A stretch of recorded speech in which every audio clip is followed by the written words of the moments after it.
stopping their eviction until they have been paid their dues. The question is replied by the Minister of Agriculture and Livestock. Thank you, Mr. Speaker, sir. Chair, Committee on Agriculture and Livestock. Are you in the House? Convey that to the Chair. Member for Kiambu, Mashua Waithaka. Is there a constituency called Kiambu? Kiambu Town? Kiambu Town. Kiambu Town. Yes. Thank you, Mr. Speaker, to give me this opportunity. I would like to ask the Cabinet Secretary for Roads and Transport the following question. Could the Cabinet Secretary provide a report of the infrastructural development plans that the Ministry has put in place to expand Kiambu Road into a dual carriageway in a bid to ease the heavy traffic snaps experienced along the said road? Number two, could the Cabinet Secretary state the timelines within which the said plans will be implemented to bear fruit and save the country the many man-hours currently wasted in traffic? I thank you, Mr. Speaker. That question goes to the Chair, Departmental Committee on Transport and Infrastructure. Is the Chair in the House? Any member of the committee will communicate to your Chair.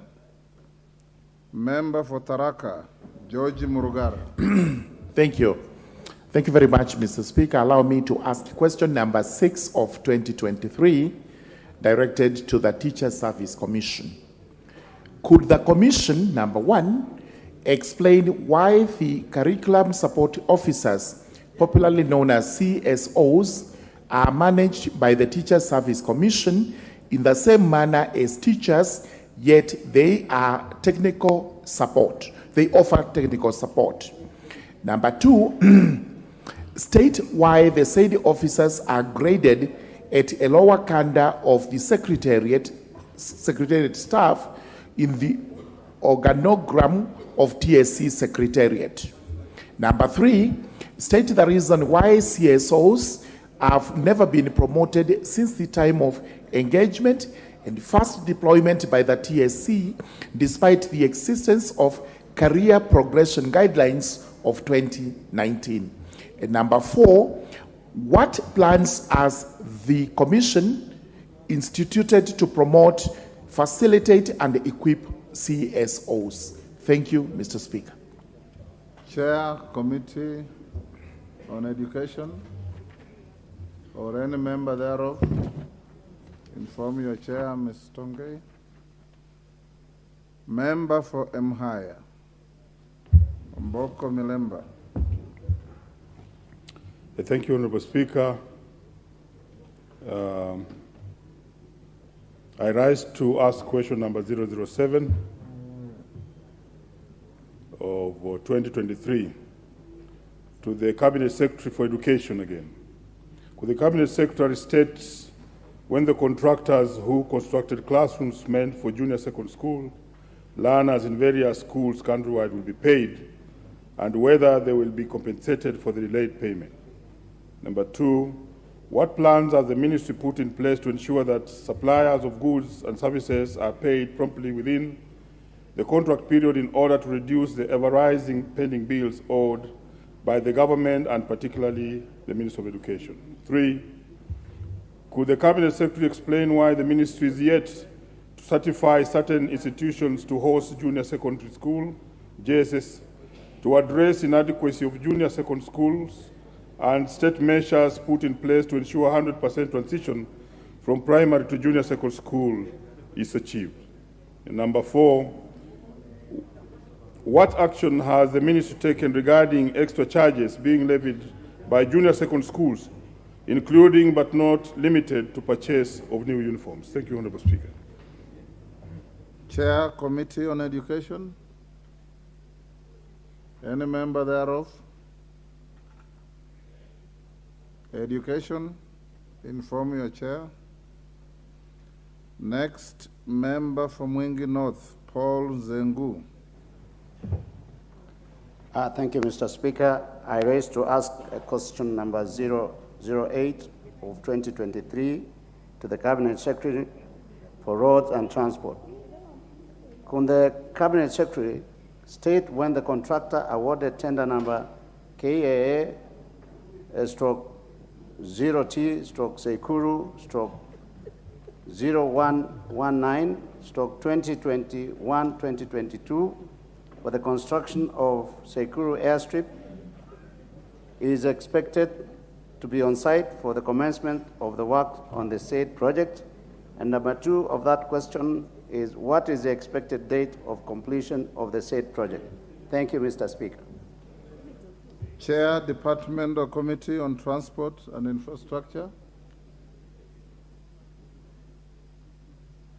Any member thereof to inform your chair of the question. Next, member for Teso North, Oku Kaunya.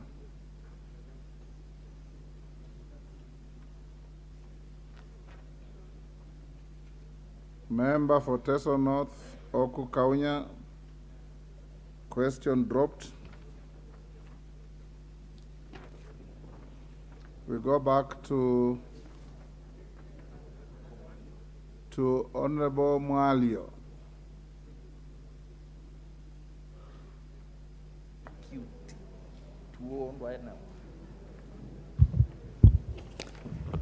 Thank you, Mr. Speaker.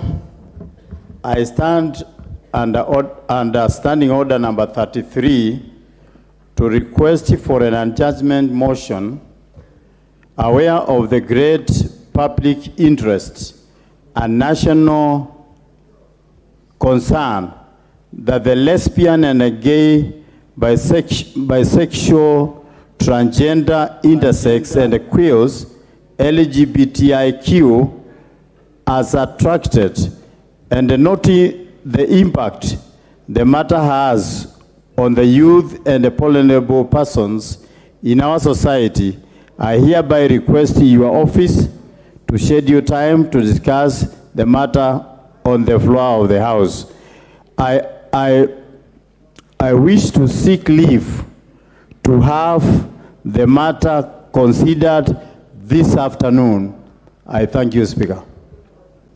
Do you have the requisite support? Yes. By 20 members? Yes. We are supporting. Yes, we are supporting. Yes, we are supporting. Yes. Order. Yes. Thank you. Order, honorable members. Order, you may take your seats. Order, you may take your seats, honorable members. You may take your seats.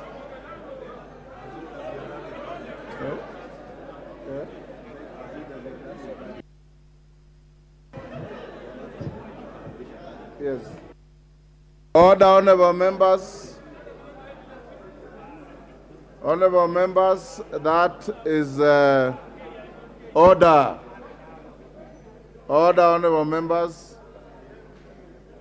Can you reserve your excitement to the motion time? Honorable members, the support for the request by Honorable Mwalio is overwhelming, and the chair will avail you time, 1 hour to the end of time, but depending on how we run our business of the day, there is coming appropriations bill, which is a mirror of the motion that you passed yesterday. If you plow through the appropriations bill faster than we expect, then I will give you much more time than 1 hour to debate this very important national issue. So in the event business goes on, 1 hour to the end of time, we'll stop and invite the Honorable Mwalio to move the House. In case we finish earlier, I'll give him the time at the time we stop. Next order. Order number 8, procedural motion, reduction of publication period of a bill. The Chair, Budget and Appropriations Committee. Thank you very much, Mr. Speaker. I'm moving a procedural motion on the reduction of publication period of a bill that, pursuant to the provisions of Standing Order 120, that this House resolves to reduce the publication period of the Supplementary Appropriations Bill, National Assembly Bill number 4 of 2023, from 7 days to 1 day, Mr. Speaker. And the reason for this, Mr. Speaker, is that yesterday we extensively debated the supplementary estimates.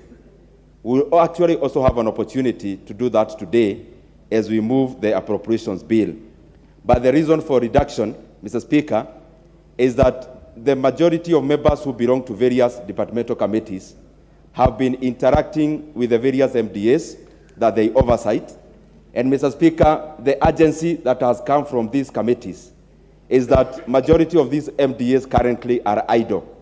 And therefore we need to unlock the resources, number one, to action them to continue offering service to the Kenyan people, but also number two, Mr. Speaker, that this appropriations bill that we are moving today, Mr. Speaker, is unlocking a lot of money that would otherwise be going around in terms of in the pockets of the Kenyan people by unlocking, for example, the pending bills.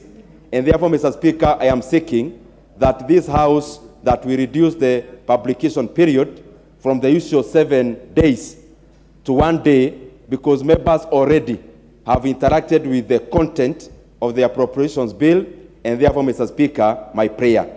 And I request Honorable Atadi to second. Andy.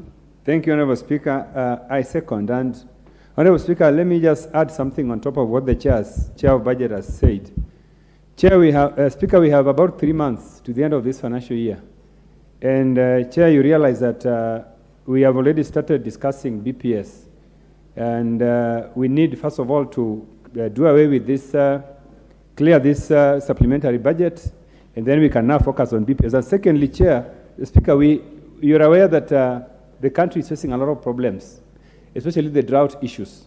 Some of the resources that we have placed in this supplementary budget are going to help our people in the areas of drought, and also the insecurity in the North Rift. So, Chair, these are some of the reasons that we feel this publication needs to be reduced to 1 day, and I second. Thank you. Order, honorable members. I propose the question. Interest in debating this. I'll put the question, which is that pursuant to the provision of Standing Order 120, this House resolves to reduce the publication period of the Supplementary Appropriation Bill, National Assembly Bill number 4 of 2023, from 7 days to 1 day. Will as members of that opinion say aye? Aye. Will those of the contrary opinion say nay? The ayes have it. Next order.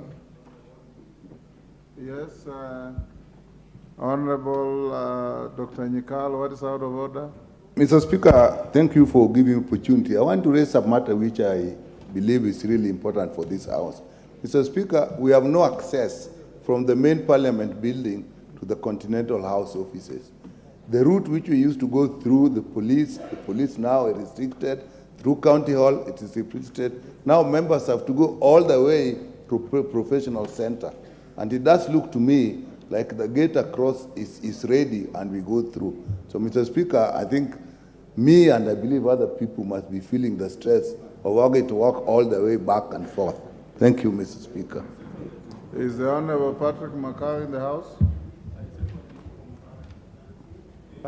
I direct you as the Chair of Development Issues in the Commission to ensure that members are not inconvenienced in going to their offices, going to the gym, and going to Continental House.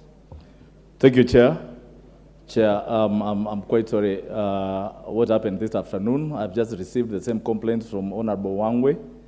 And Mr. Chair, I spoke to the security manager of the institution, and we have agreed there was a security itch yesterday, and that's why it was locked. But we have agreed this afternoon that gate that we used to use going to Continental House will be opened and availed to members of Parliament. There will be a guard. So, Honorable Nyekal and all members, from today, this afternoon, and tomorrow, it will be easy and accessible for you. Thank you. Thank you. Next order.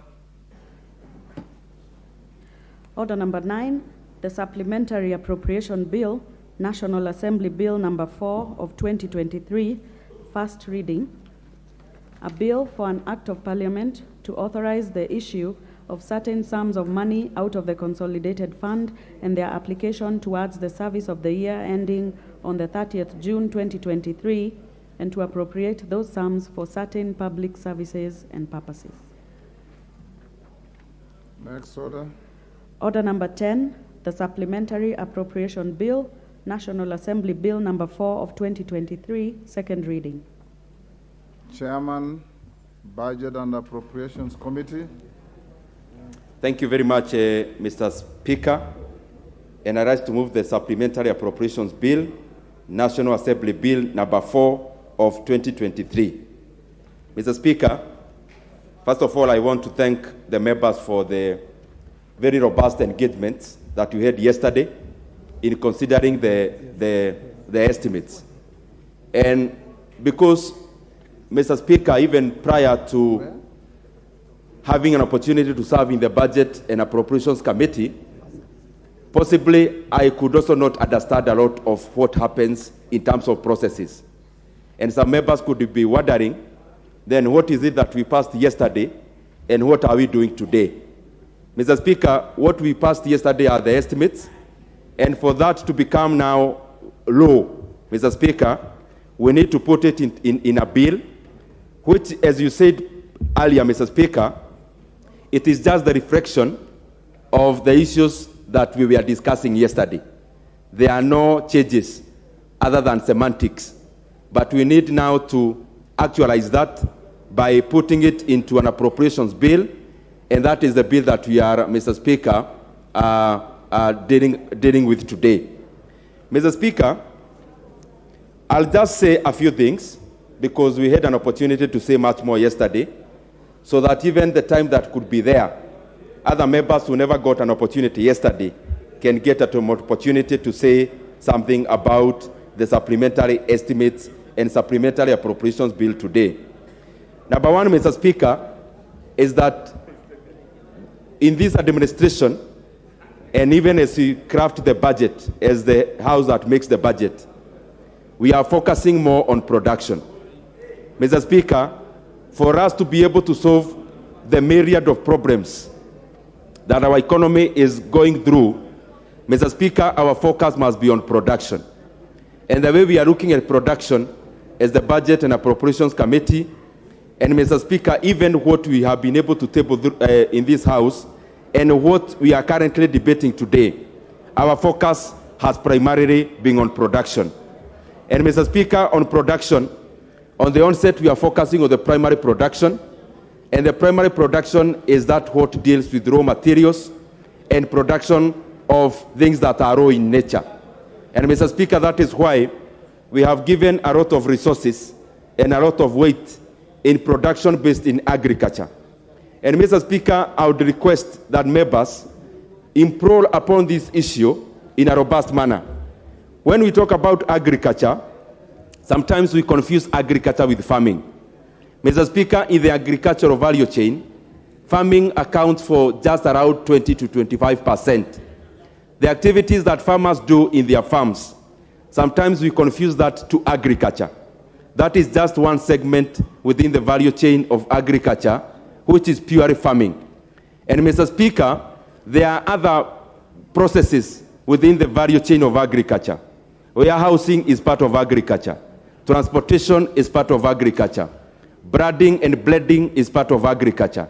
And therefore, Mr. Speaker, our focus is on the entire value chain, so that we can have as much value being retained around in terms of within the country, and especially having a lot of value pushed to where the farmer is, so that, Mr. Speaker, the farmers' sweat and the farmers' hard work, that can be commensurated with the kind of value they get out of farming, which is within the value chain of agriculture. Mr. Speaker, also, our focus number 2 is on the secondary production. The secondary production, Mr. Speaker, is in regards to adding value to whatever we have, whatever raw material that we have, whatever raw production that we do, in terms of how we can add value into that. And Mr. Speaker, that is primarily manufacturing. Manufacturing has various stages, but you have looked at it as a block, Mr. Speaker, from very basic production in terms of secondary production within manufacturing to as much as robust, Mr. Speaker. And that is why, Mr. Speaker, our focus is on how, even as we add value in terms of primary production, how much more value can we retain by also incorporating secondary production, Mr. Speaker, that is purely manufacturing in nature. The other one is tertiary, and tertiary, Mr. Speaker, is in regards to the services around the first 2 that I gave. And Mr. Speaker, I wish to draw the attention of this House to how our economy currently is. Our economy, as it currently operates, Mr. Speaker, is that the drivers of our economy is actually the public sector. It is the government. And the other number 2, Mr. Speaker, the driver of our economy is what I would call facilitative arm of the economy, where if you look at the growth on fintech, the growth in service industry, Mr. Speaker, we have had now the productive side leapfrogging the facilitative side, where we have very innovative people. We have banks now that are now in our phones. We have very robust fintech products like M-Pesa. We have a growing service sector in terms of insurance, in terms of banking. But, Mr. Speaker, we have to be aware of the fact that the facilitative side of the economy should serve the productive side. And when we have the facilitative side of the economy growing much faster than the real productive side, then there is a problem.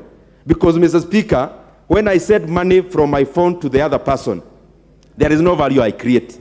The only thing I do, or that app does, is to facilitate efficiency within the economy.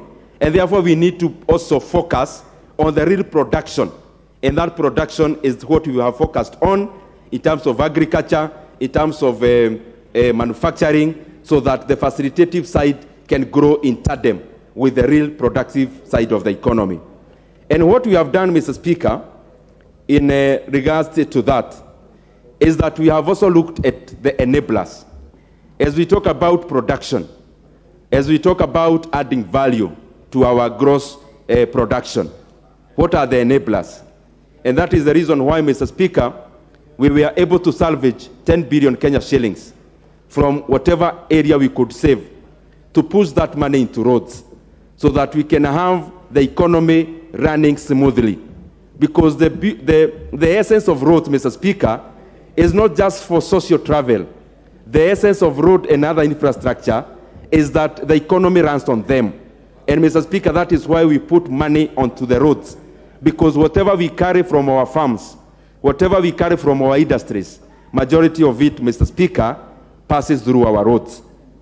And that is the same reason that we unlocked 12 billion Kenya shillings from the annuity fund, so that we can push the same resources into making sure that the contractors go back to site to finish on our roads projects. Mr. Speaker, the reason why we exist as this House, as an arm of government, and the other reason that every other civil servant exists, from the highest to the top, to those at the lower cadre, we do not exist to serve the machinery of government. The machinery of government does not exist to self-serve. This machinery exists to serve the needs of the Kenyan people. And that is why, Mr. Speaker, we are focusing on having a lean government, because the government is the machinery for service, so that we can push as much resources into the areas that touches on the common person, the people who labor, the people, Mr. Speaker, who work hard, and the people who pay taxes the very dignified citizens of the Republic of Kenya.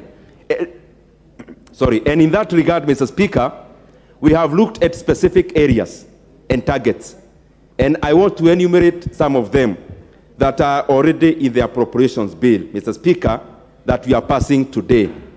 Number one, Mr. Speaker, is that through this appropriations bill, we are unlocking a very robust project, which is the coolers project. And these coolers, Mr. Speaker, they have been mapped to go to every constituency represented here, and especially every constituency that has got dairy farming that happens in those constituencies. Mr. Speaker, we have allocated Kenya shillings 500 million, which is counterpart funding, because we have the Polish government providing 9.5 billion to that project, Mr. Speaker, and therefore we are going to have a 10 billion project that will supply coolers to our farmers as part of value addition within the agricultural value chain. Mr. Speaker, this is a very robust program.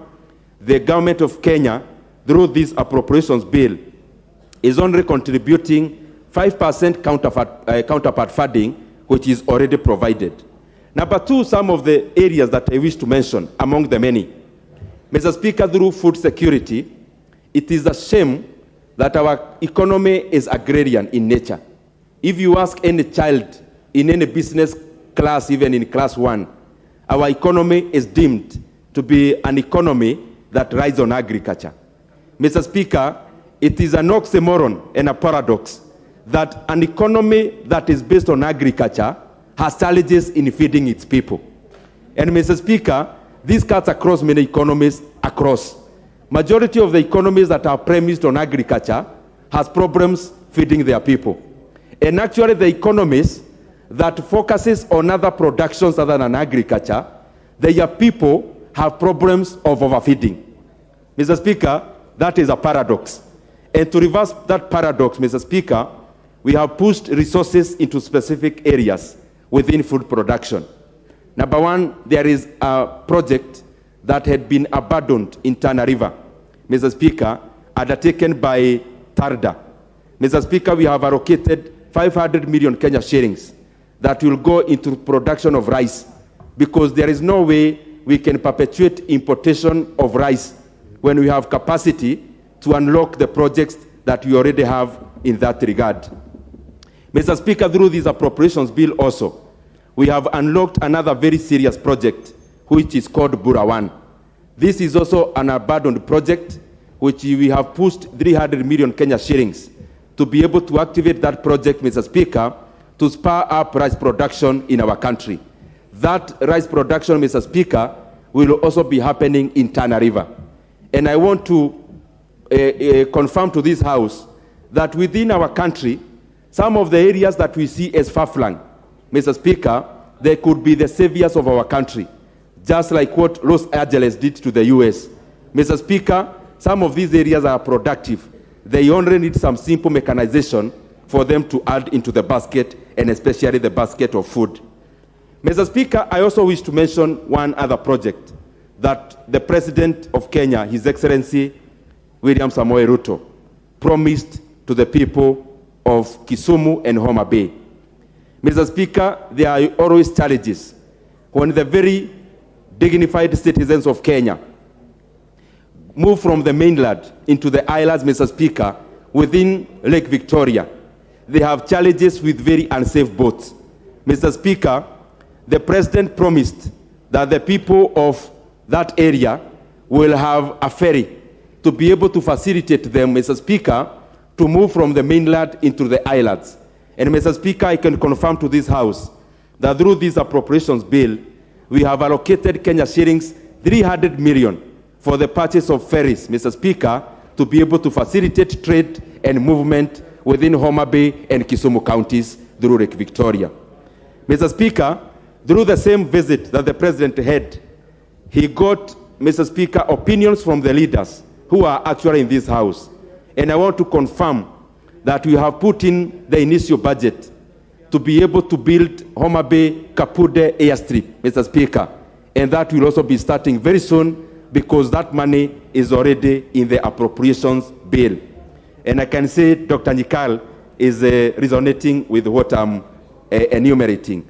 Mr. Speaker, also, in terms of creating value by having the young people of Kenya engaged in productive areas, we have also allocated through this appropriations bill Kenya shillings 1.3 billion, Mr. Speaker, to be able to facilitate additional infrastructure within Athi River EPZ-A.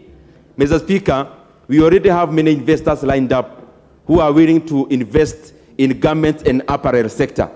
And Mr. Speaker, you know for sure that the economies that have actually advanced even up to now, their basis of manufacturing was the basic manufacturing.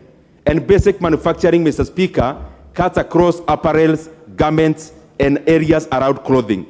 And Mr. Speaker, we have facilitated EPZ to build more sheds for the investors who are already lined up to employ the majority of the Kenyan youth who will be engaged in those EPZ sheds. Mr. Speaker, just for the clarification for members who were not here yesterday, I want to reinforce that we have been in talks with the Treasury, and they have already released Kenya shillings 14 billion to NGCDF board. Mr. Speaker, by close of this week, we anticipate that every constituency should be having not less than 45 million to be able to disburse bursaries. And in that regard, Mr. Speaker, I'll talk about GAF. I can hear lovely voices from the very able women reps. I'll talk about it. In this appropriations bill, Mr. Speaker, we have also added two things in regards to NGCDF and GAF. And starting with GAF, the women reps in this house, they are very aware that their activities have been handicapped in the past because of coordinators and because the monies that are already provided, we needed some funds to unlock that money. We have provided enough money for that in that regard, in terms of coordinators and in terms of facilitating the unlocking of the monies that are already provided in the main budget. That has already happened through this appropriations bill. And in regards to NGCDF, Mr. Speaker, there are over 200 constituencies which have arrears for the last financial year to a tune of 12 million per constituency. Mr. Speaker, through this appropriations bill, when the President assents to it by Friday, we are going to unlock the 12 million per constituency which are in arrears, and they should be paid anytime after the assent of this bill by His Excellency the President. We have provided Kenya shillings 2.9 billion in that regard, and we have actually factored in entirety the entire arrears in terms of NGCDF.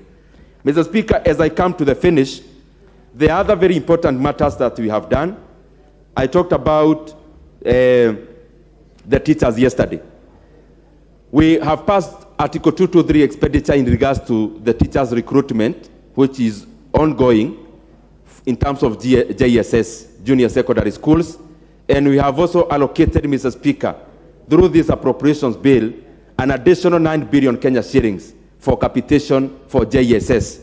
And we have done this because the essence of JSS and CBC is that we do not want to push the burden to parents. And the President gave us direct commitments that he wants the JSS learners and the parents not to carry extra burden. And therefore, the government is capitalizing every learner through capitation, monies that we have already input in this appropriations bill to a tune of 9 billion Kenya shillings. Mr. Speaker, there are many other areas which I will leave for the members to get an opportunity to comment on, and I wish to move, Mr. Speaker, and if you permit, I can call the seconder. And therefore, Mr. Speaker, I want to request Honorable Dan Mwashako to second this appropriations bill. Honorable Mwashako. Thank you, Honorable Speaker, for the opportunity to second this appropriation bill. Honorable Speaker, I first want to say that we know at the moment there is so little activity going on in the country because without government spending, Kenya money in circulation as a country, it is depressed, Honorable Speaker.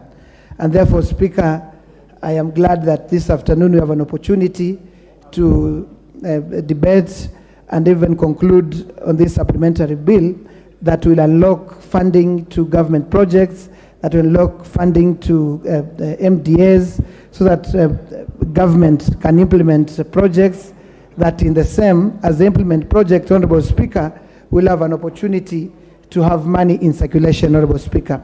Honorable Speaker, my chair has done justice to this topic. I want to say, Honorable Speaker, that this supplementary budget of this first supplementary budget under the new administration has taken care of about 3 items that are so important where the country is at the moment. Honorable Speaker, there is 6 billion shillings that has been allocated to go into drought mitigation, which at the moment you know the situation the country is facing. We have almost every corner of this country, we have a drought that is ravaging every area, and Kenyans are suffering because they're not able to do their normal, get the normal food, and even the food baskets have been affected. So this 6 billion, Honorable Speaker, has been allocated for food relief. Some of us come from ASAL areas, Honorable Speaker, and therefore we are calling upon government. The immediate, this supplementary budget is passed and signed into law. We expect that suffering Kenyans need to get this food, and therefore all the apparatus of government that are concerned in the distribution must move in fast to save lives, Honorable Speaker. Honorable Speaker, we know the confusion that is going on right now under junior secondary. This supplementary budget has allocated 9.2 billion shillings to go and sort out the mess we find in the junior secondary space, Honorable Speaker. And therefore, Honorable Speaker, we know capitation in this country for our students in schools. In primary school, definitely the capitation is very little. But now that junior secondary is domiciled in primary schools, we expect now even the primary school to now have sufficient funds, Honorable Speaker, to make them viable, Honorable Speaker. Because we have primary schools, Honorable Speaker, that have very low enrollment. And therefore, the little money they receive under primary school capitation is never enough to run the schools, Honorable Speaker. Honorable Speaker, without saying much, Honorable Speaker, I want to say that the most important thing that this government needs to give us is value for money. And therefore, we want to call upon all the implementation agencies and ministries to make sure that every coin that this August House appropriates is used according to what is envisaged in this appropriation bill, Honorable Speaker. We know that there's been a lot of wastage, we know there's been corruption, and therefore, Honorable Speaker, for Kenyans to get value for the money that this House is appropriating, we are calling upon all the implementation agencies and everyone, every stakeholder who is involved in running projects and programs of government to make sure that they give value to Kenyans, to make sure that they minimize wastage, and make sure that they do everything above board, Honorable Speaker. Honorable Speaker, as I sit, I'm also excited about the opportunity that this appropriation bill gives to CDF, the money that has been allocated to CDF. I know there are arrears, most constituencies had arrears for the last financial year, 2021-2022. And now that 2.9 billion has been allocated to go into unlocking the arrears under NGCDF, it's something that is welcomed. And I know women reps are also excited about the money that is in this appropriation bill. And therefore, as a country, I know now we are set to move 4 months to the next, about 3 months to the next budget. The only thing that we call upon, Honorable Speaker, in the next budget as a House, we must be asking ourselves how balanced these budgets are, so that then we achieve what we call a balanced growth across the country, Honorable Speaker. With those many words, Honorable Speaker, I stand to second. Thank you. Thank you, Honorable. Before I propose the question, Honorable members, I wish to acknowledge in the public gallery the presence of students from Mwiki Primary School, Ruiru in Kiambu, students from Molo Academy Boys Secondary School, Molo in Nakuru. On your behalf and on my own behalf, I welcome the students to the House of Parliament. Honorable members, I now propose the question. Order, Honorable Atandi. Honorable Atandi. I propose the question that the Supplementary Appropriation Bill, National Assembly Bill number 4 of 2023, be now read a second time.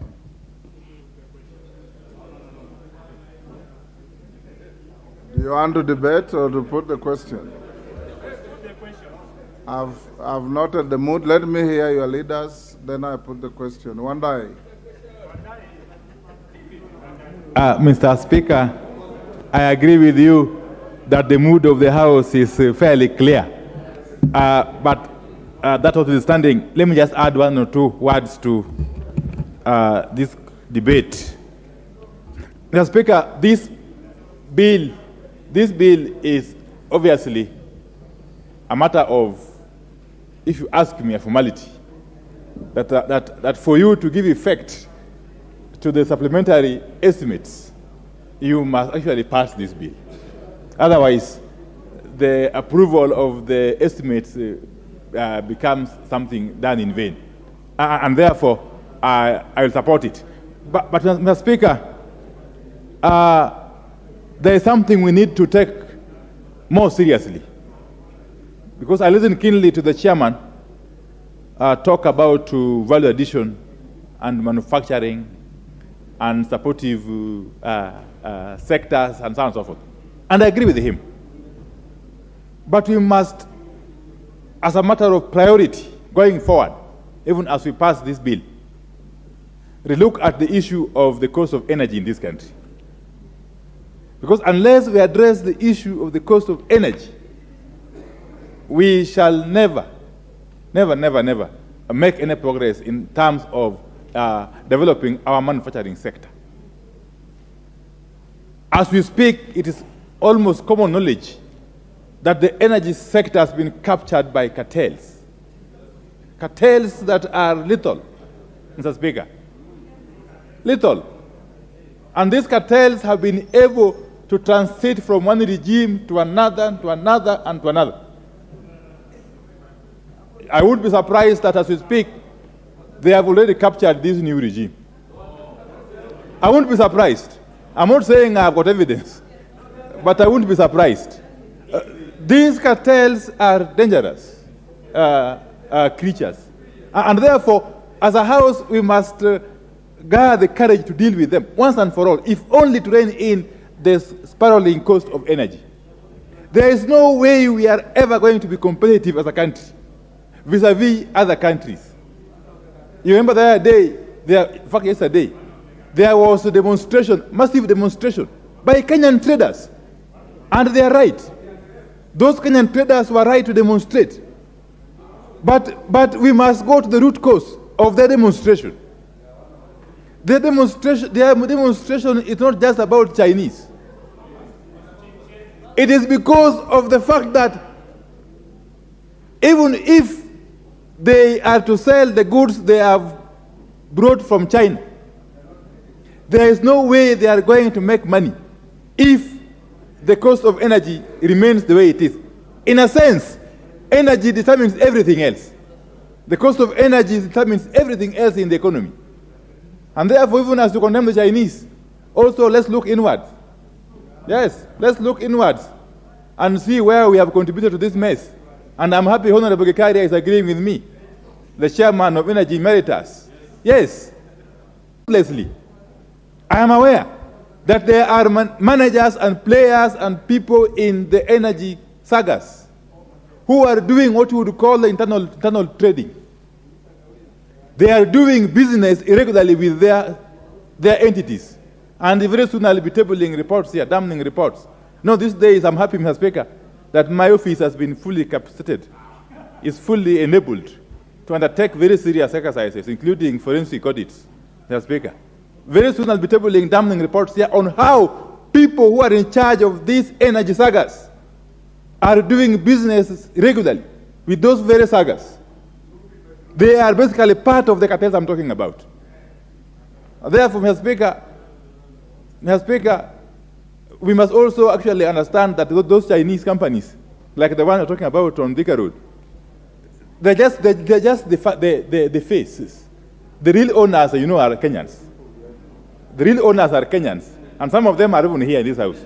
Yes, Mr. Speaker, with those very many remarks, I support. Thank you. Yes. Yes. Thank you, Honorable Wandai. I now give to the majority leader. Thank you, Honorable Speaker. Maybe just to correct Honorable Pio Wandai, the people demonstrating yesterday over Chinese issues are not on things being manufactured in Kenya. It is unfair trade practices by Chinese business people who have refused Kenyans access to the Chinese market and allowed the Chinese to have unfettered access into the Kenyan market. And I want to inform the Honorable Leader of Minority that the government of Kenya is well apprised of the issue. This morning we had a meeting with representatives of the Nyamakima River Road traders that was chaired by none other than the Deputy President and included all agencies of government, including KEBS, KRA, Anti-Counterfeit Authority, and all other relevant agencies. And government is working hard to look into solutions to that issue.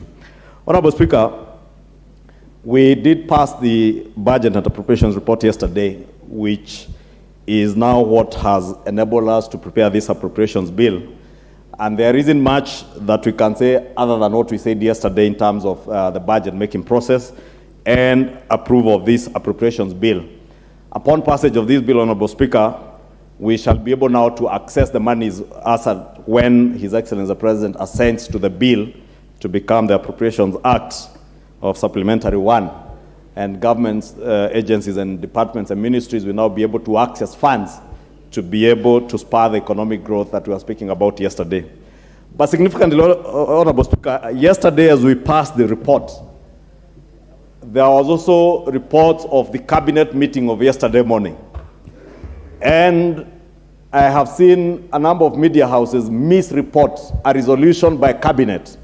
And because we are the budget-making house, we have a responsibility to correct misreporting by the media. And Honorable Speaker, some of these media houses have become notorious. This afternoon, the Chief Whip has just tabled reports of the Auditor General and financial statements in respect of a number of constituencies for the financial year ended 2021. Let me just say this, Honorable Speaker, with your indulgence, because we have a number of new members of Parliament whose first audit reports will be tabled before this House, hopefully by mid next year, after the audits that will be done after you are taking office. Please, don't allow yourself to be blackmailed or to be intimidated by any person in the media. I had occasion, some of them are calling members of Parliament, oh, we have seen an audit report of your NGCDF committee. I can see already members nodding, so a number of them have been called. And there are issues that you need to talk to us about.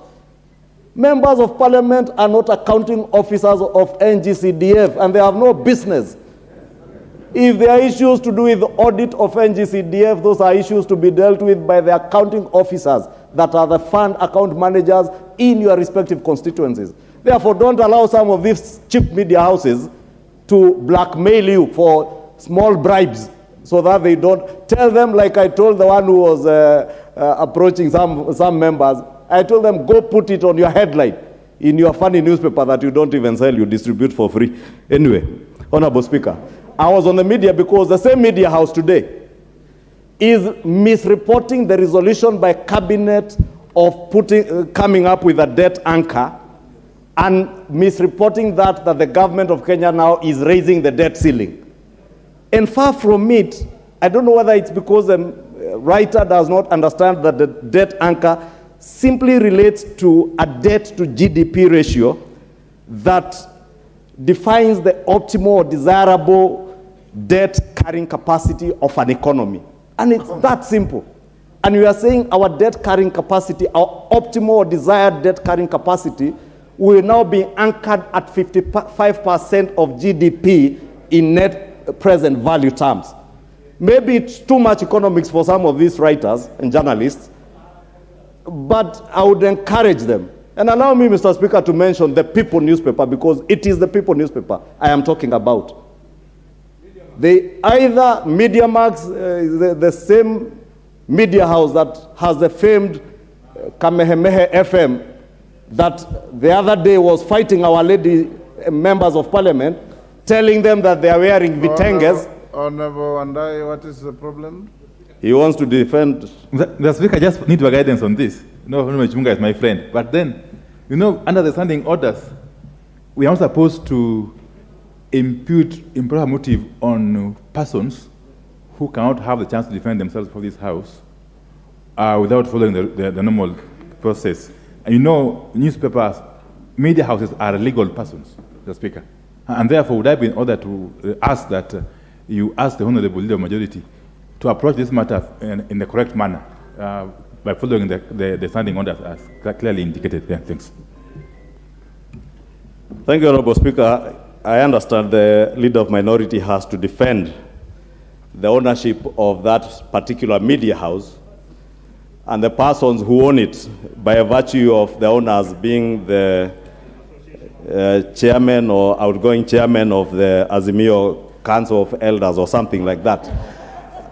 But truth be told, if a journalist in a media house doesn't understand simple things, let us just use this opportunity on the floor of Parliament, because we have some fiduciary duty also to put things in the right perspective. You've made your point. And therefore, Honorable Speaker, I just want to state for the benefit of the country that the debt anchor that the Cabinet resolved on yesterday, currently as we speak, our debt to GDP ratio was at 62.7%. With this supplementary budget and this appropriations bill that you are moving today, that has come down now to 60% of GDP.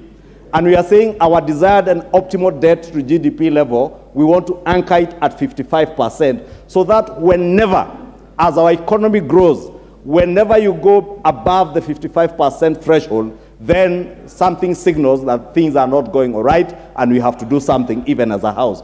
Today, we are 9.14 trillion against the 10 trillion mark that we put, an absolute figure that basically, if you ask what is the basis of the 10 trillion shillings, is nothing, and it's just a figure.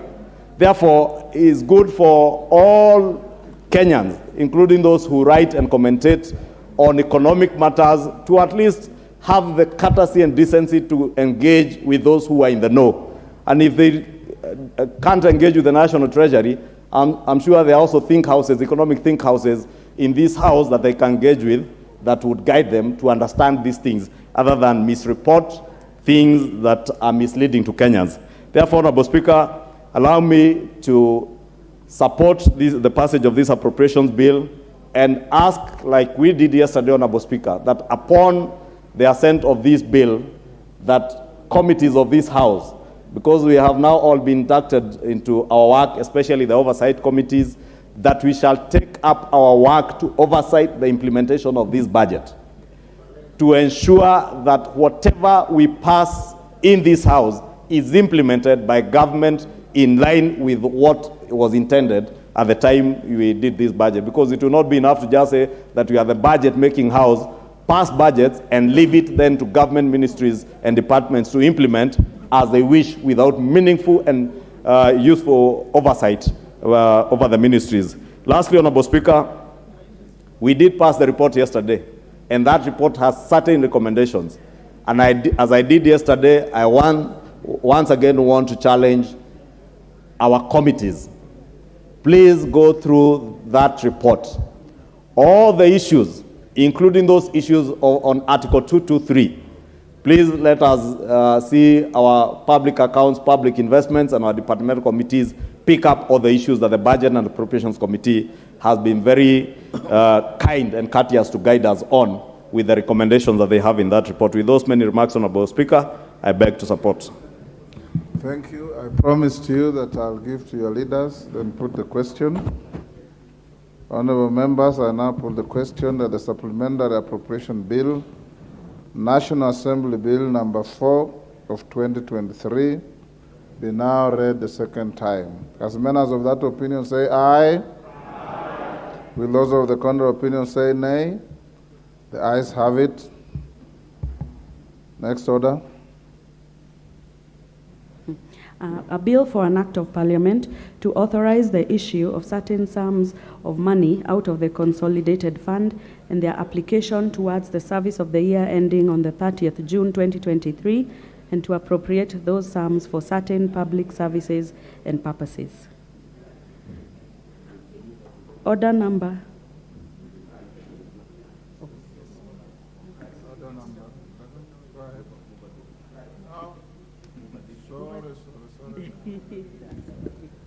Mover, I didn't invite you to reply.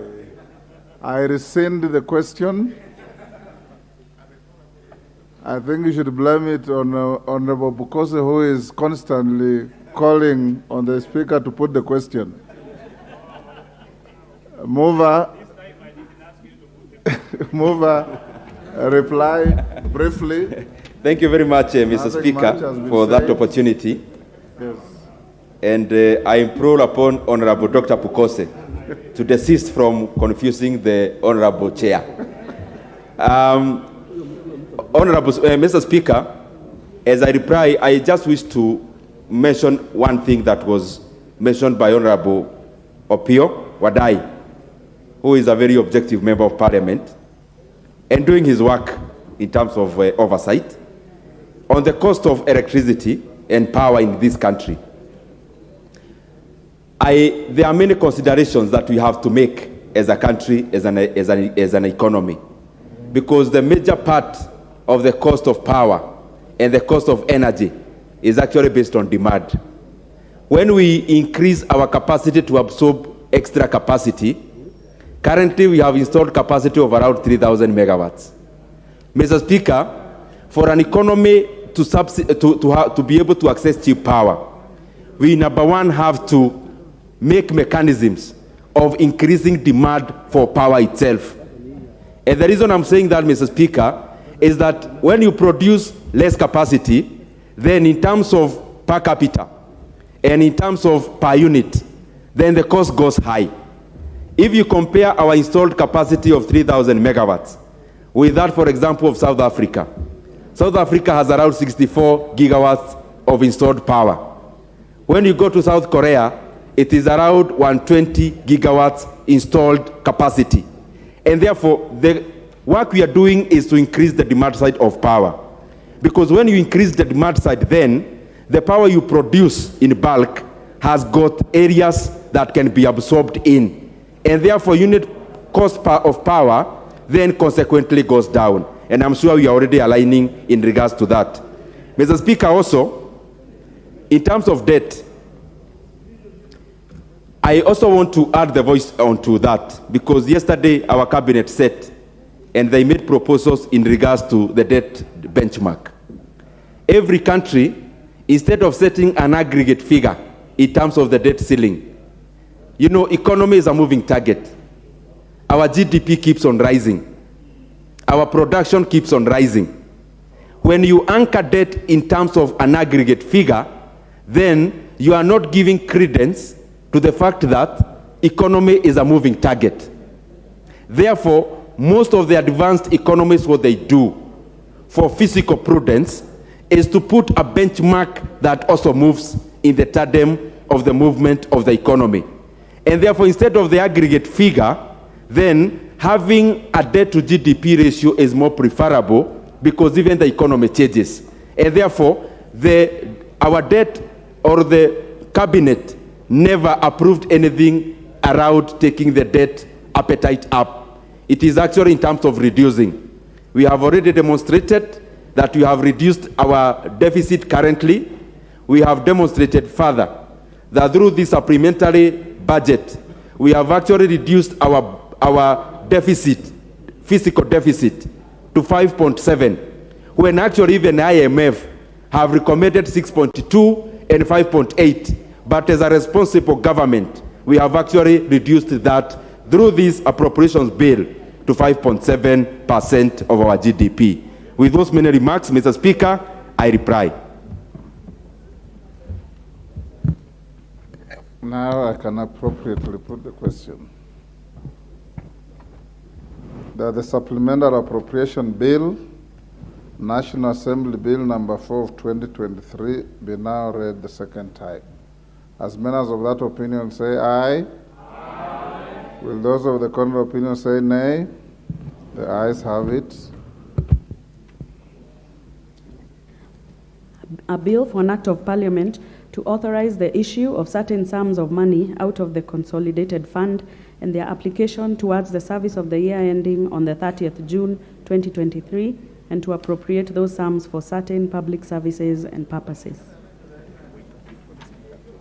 Honorable members, before we go to committee, I have some guidance from the chair in relation to proposed amendments to the bill. Honorable members, before the House proceeds to the next order, which is the consideration of the Supplemental Appropriation Bill, National Assembly Bill number 4 of 2023, in the committee of the whole House, I wish to offer following guidance with respect to amendments proposed by members and the application of the provisions of Article 114(2) of the Constitution. Honorable members, I have received notices of proposed amendments from the chairperson of the Budget and Appropriations Committee, the Honorable Ndindi Nyoro MP, and from the Honorable Patrick Kingola MP on behalf of the Parliamentary Service Commission for consideration during the Committee of the whole House on the Supplementary Appropriations Bill 2023. Honorable members, as you are aware, Article 114(2) of the Constitution provides that, and I quote, if, in the opinion of the Speaker, a motion makes provision for a matter listed in the definition of a money bill, the Assembly may proceed only in accordance with the recommendation of the relevant committee after taking into account the views of the Cabinet Secretary responsible for finance. Under Sub-Article 3 of Article 114, a money bill includes matters that contain provisions dealing with inter alia, the imposition of charges on the public fund, the appropriation, receipt, custody, investment, or issue of public money, and the raising and guaranteeing of any loan or its repayment. Notice in today's order paper, the supplementary order paper with you, the amendments by the chairperson of the Budget and Appropriations Committee, which seeks to relocate funds to a program in one vote, vote D1104, State Department of Irrigation, from a program in another vote, vote D1109, Minister of Water, Sanitation and Irrigation, while the amendments proposed by the member for Mavoko constituents on vote D2043, Parliamentary Joint Services, and vote R2042, the National Assembly, are relocation across the budget of Parliament and have no effect on the overall estimates for the financial year 2022-2023. In view of the foregoing and having consulted the chairperson of the Budget and Appropriations Committee, I have allowed for the amendments to be moved during the Committee of the whole House on the bill as they are in line with the contravention with the provisions of Article 114 of the Constitution. The House is accordingly guided. I thank you. Next order.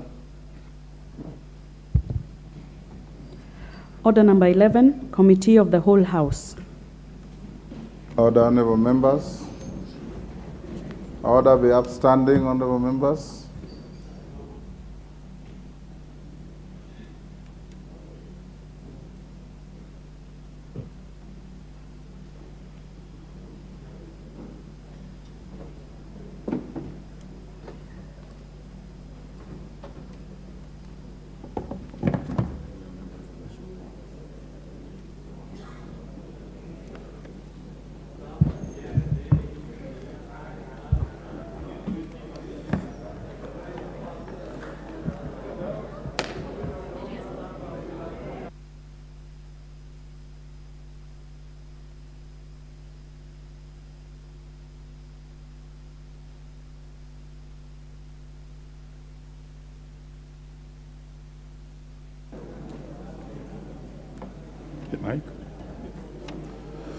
Okay, members, we are now in the Committee of the Whole House for the Supplementary Appropriation Bill, National Assembly Bill number 4 of 2023. It's a short one, so just be in the House. We shall not take a very long time. Clause 2.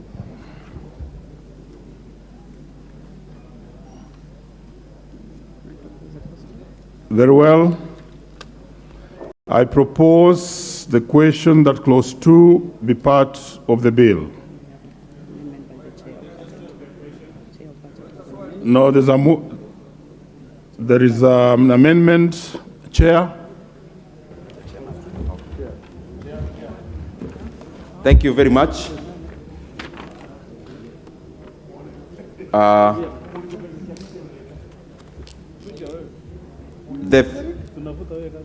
Mr. Chair, that the first schedule be amended in respect of the vote D1104, State Department for Irrigation, by deleting figure 13,125,000 appearing under program 10-15-000, water storage and flood control, in respect of development estimates, and substituting therefore with figures Kenya shillings 113,125,000 and by affecting the consequential amendment thereof.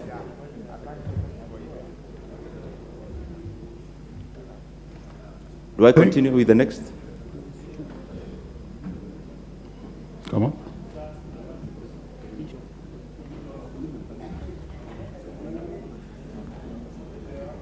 Mike. Chair, move the amendment to clause 2. As it is the order paper, please.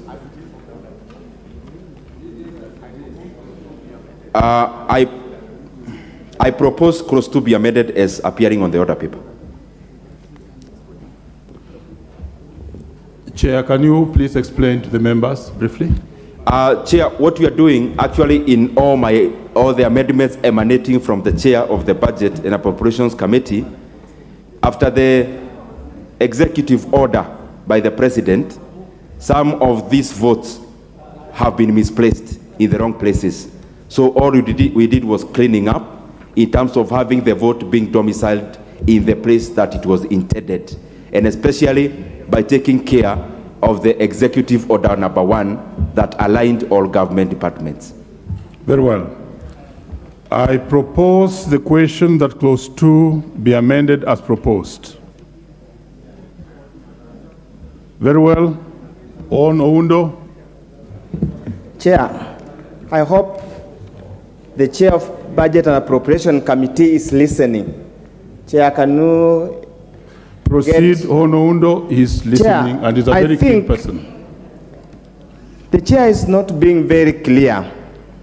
The original published bill, Honorable Speaker, talks of a figure of 200,529,733,488, and I would imagine for the benefit of new members, the amendment that's being done in clause 2 is to change the figures published in the bill to a new figure of 200,729,723,488.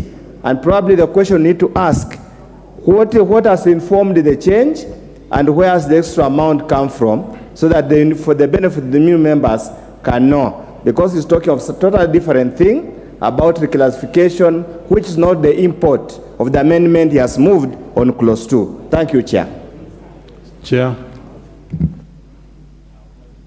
Thank you, Chair. I didn't want to jump before the gun, but if you look at the second amendment, you see that the same 100 million up there, it is the same net effect down there. That the figure is moving from 491 million to 591, and therefore it balances up, Mr. Chairman. Very well. Members, I put the question that clause 2, you need to catch the eye of the chair on time, but I will allow you to proceed. Now let me hear. Debate doesn't kill anyone. Proceed. Thank you, Chair. Chair, I refer to the proposed amendment by the Chairman Budget and Appropriation Committee And I'm just wondering, when we were handling the matter at the committee level, I belong to the Committee on Blue Economy and Education. Already, the said presidential decree or executive order had already been communicated. And we interrogated the Ministry of Water, we interrogated the Ministry of Irrigation. Now, I do not understand how then it comes that at the budget level, at the Budget and Appropriation Committee level, is when they are realizing that the executive order was not properly followed. Chair, I also want to just bring to the attention of the House that a number of changes have been introduced in what we had reported as a committee of Blue Economy and Irrigation, and the additional, so much money has been brought in without the consultation of the committee, of the departmental committee. And we are really wondering, as members of the Blue Economy and Irrigation Committee, whether actually we are there to rubber stamp things that are being done without our knowledge, or what is our real role. Thank you, Chair. Thank you. We've heard you, but the matter is now on the plenary of the House. And I put the question that clause 2 be amended as proposed. Will as many as are of that opinion say aye? Aye. Will as many as are of a contrary opinion say nay? The ayes have it. I now put the question that clause 2 be amended as amended be part of the bill. Will as many as are of that opinion say aye? Aye. Will as many as are of a contrary opinion say nay? The ayes have it. Clause 3. Does it have an amendment? No.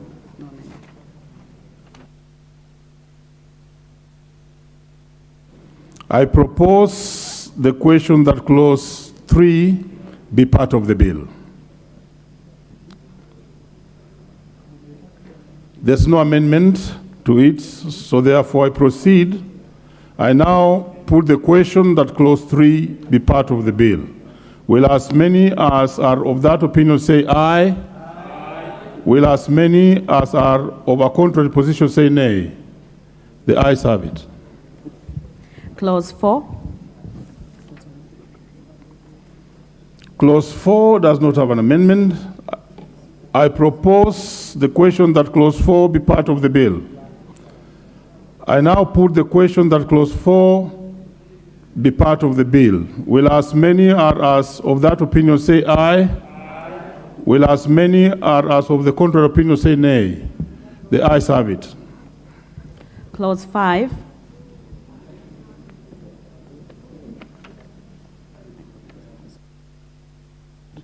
Okay.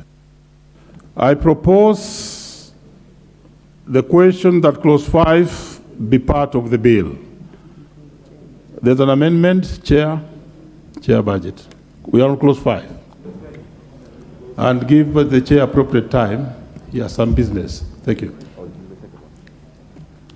Thank you very much, Chair. And I wish to move the amendment as it appears on the order paper. And Mr. Speaker, it is the explanation that I gave earlier. And just because I have the mic, it's good that I answer honorable members the other queries they asked in regards to the executive order and alignment. You know, man is to error, and error is to man. Actually, it had also escaped majority of us, and some of these things are checked by our own physical analyst here, and therefore there is no actually other reason other than aligning the vote to the respective agency and the respective vote that should actually be carried in this regard. And therefore, there is no other reason. Secondly, in terms of additional, I want to request the member to also give some latitude, because once you bring in the reports, and actually that is what we did, we relied on the wisdom of the departmental committees.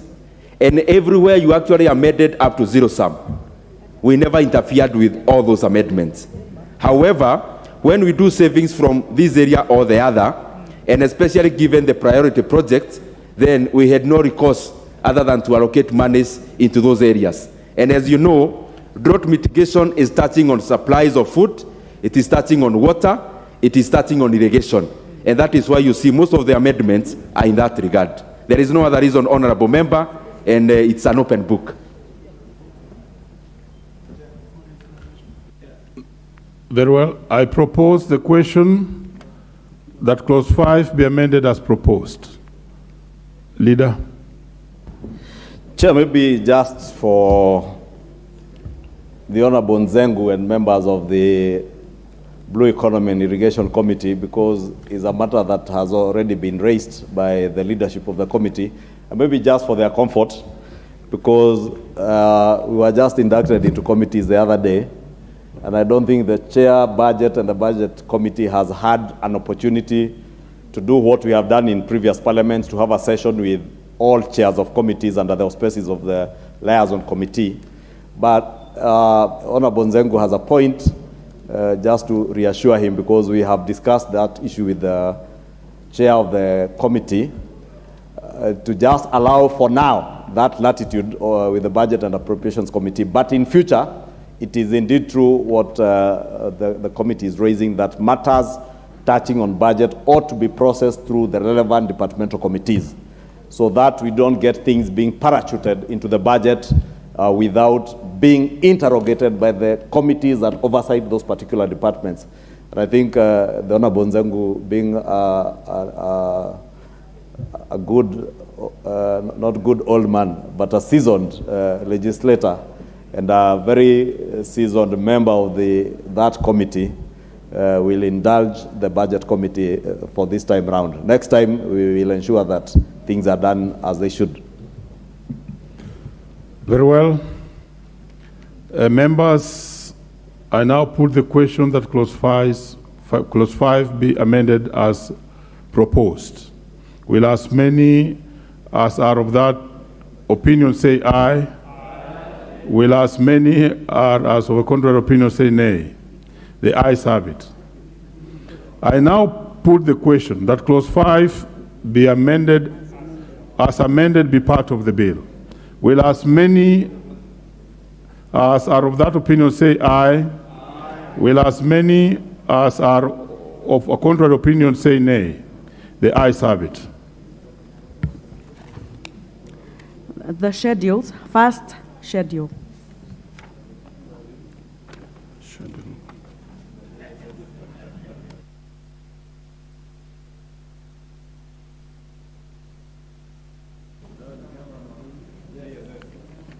Very well, honorable members.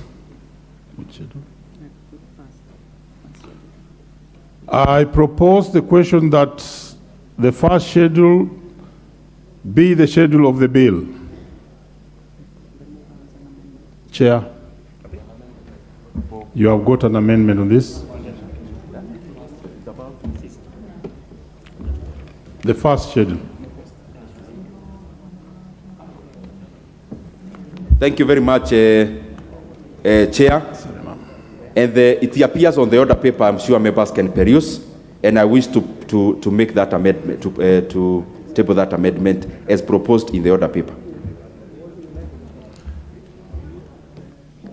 Very well. I propose the question that Schedule 1 be amended as proposed. Very well. I now put the question that Schedule 1 be amended as proposed. Will as many as are of that opinion say aye? Aye. Will as many as of a contrary opinion say nay? The ayes have it. Second amendment by Mheshimiwa Patrick Makau. Can move this. Well, on Macau. Thank you, Chair. Chair, allow me from the onset to thank the Committee on Budget and Appropriations for giving us ODS.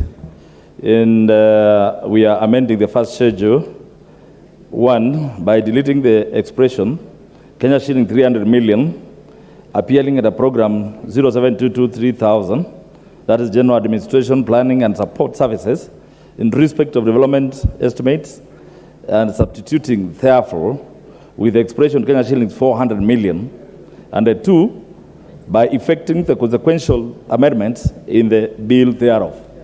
Thank you, Chair. Very well. Attorney, let me propose the question first. I propose the question that Schedule 1 be amended as proposed by Hon Macau. Let me hear Hon Atandi. Chair, I just wanted Hon Macau to explain further what is the intention of increasing this development expenditure.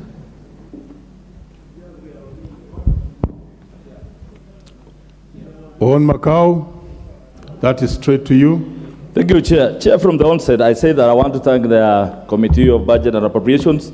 Chairman, you are all aware that the Bunge Tower has been ongoing. And Mr. Chairman, I thank also the leadership of this House and the Chairman of the Budget and Appropriation Committee that visited the new building. Chairman, you are aware that this building has taken years and years. This commission, the 6th commission, is committed to making that house be occupied. Mr. Chairman, when you look at the pending bills that have been there and that we presented to the same budget committee, Mr. Chair, there are some pending bills.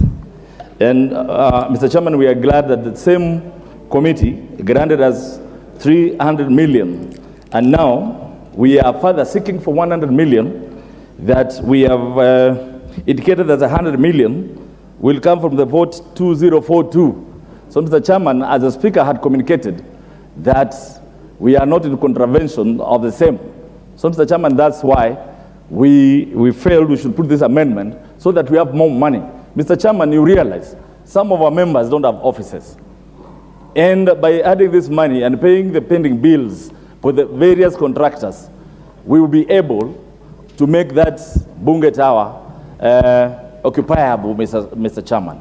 So, Mr. Chairman, I am sure even the Honorable Atande, who was very fundamental in making PSC get this money, and the Chairman, they are aware that we cannot keep on keeping that house unoccupied. Mr. Chairman, it's upon this House to make it possible that we occupy that building. And I want to assure you members that by the end of April, that house will be habitable, it will be occupiable, and our members will have their offices there, and our staff will have their offices there. I thank you, Mr. Chairman. Very well. Let me hear from the Chair. Thank you very much, Chair. And for the comfort of members, this is just the PSC reorganizing their own budget. They have reorganized their own votes, and therefore they are not encroaching on any other votes or any other person's budget or any other MDA's budget. Mr. Speaker, Mr. Chair, we had the opportunity to interact with the PSC, with the leadership of the member for Mavoko, and we put them into task that once then we grant, because we actually granted additional resources, then this issue of the Bunge Towers must now become a thing of the past. They must now put up their socks, they make sure all the pending works are done, and the members should occupy that house as soon as it is practically possible, so that we save ourselves of the recurrent costs, Mr. Speaker, that we pay offices outside of the precincts of Parliament, and so that, Mr. Speaker, the members of this House can get decent offices. That is the essence, Mr. Speaker, Mr. Chairman. On Bokose, let me give you the last chance before we put the question. Bokose. Thank you, Chair. Chair, looking at the reorganization, it does not incur an extra cost. But what I want to say is that this process of building the new tower, it is actually taken very long. And it's an embarrassment as a house that we provide oversight to other institutions, to have our own institution taking that long and tracking on with the pending bills and becoming a cash cow, maybe for other people. I think it's a right, and one time, Honorable Chair, some of us felt that the Facility and Improvement and Facility and Services Committee should be the committee that oversights the Parliamentary Service Commission for proper efficiency. Because if every institution of government has agreed that we should be subjected to oversight and they are transparent, then I think it's a high time that the Parliamentary Service Commission becomes also transparent, and it should be oversighted by a committee of this House. I raise my case, Honorable Speaker. Very well. Honelachi. Thank you, Mr. Speaker. Just to add on it and to appreciate the budget chair, but also to just tell our House that indeed it is time, first of all, Mr. Speaker, we ask the Commission to stop any other project and to now finalize with the monies that they are being given to finalize that tower and to give us dignity so that also people don't just question. We have the pension towers here that was finished that only spent 2 billion to finalize. It is unfair for members, for their welfare, and more important, for the image of Parliament, Mr. Speaker. Okay, as we conclude on this matter, let me allow Hon Wilberforce Oundo, very briefly.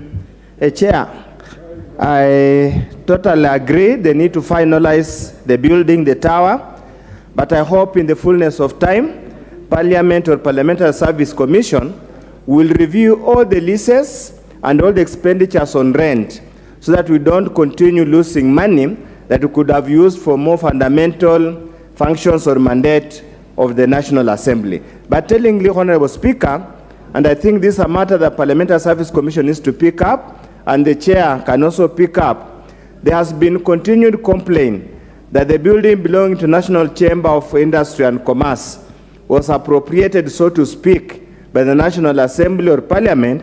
It has never used the building, and they have never paid any rent.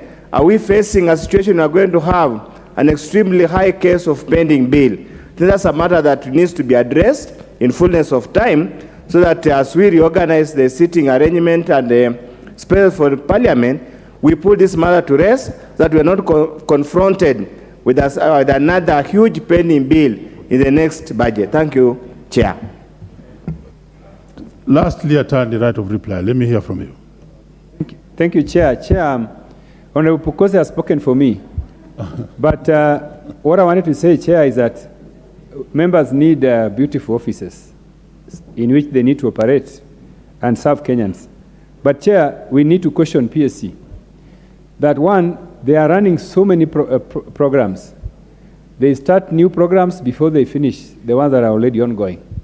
And the case in point is this case of our tower. This tower is been going on for many years, and this house has appropriated a lot of money for it.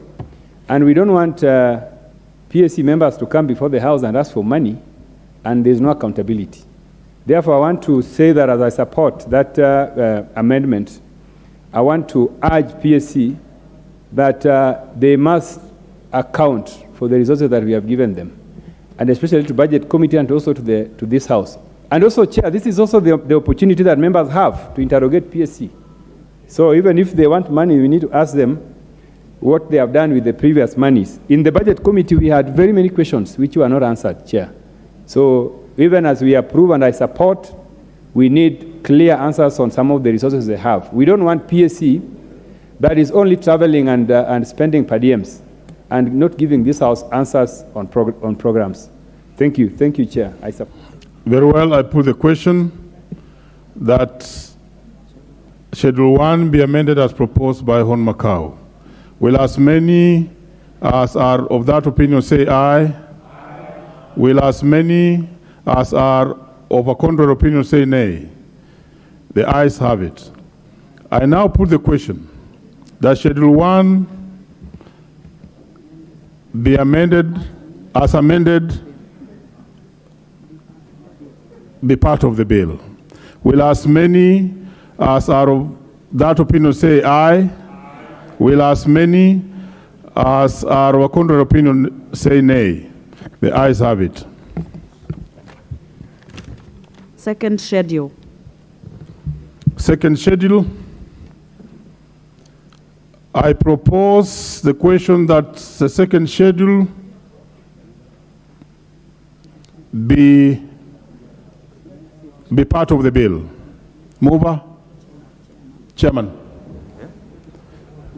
Chair? Second schedule. Thank you very much, Honorable Chair, and I wish to propose the amendments as they appear on the order paper.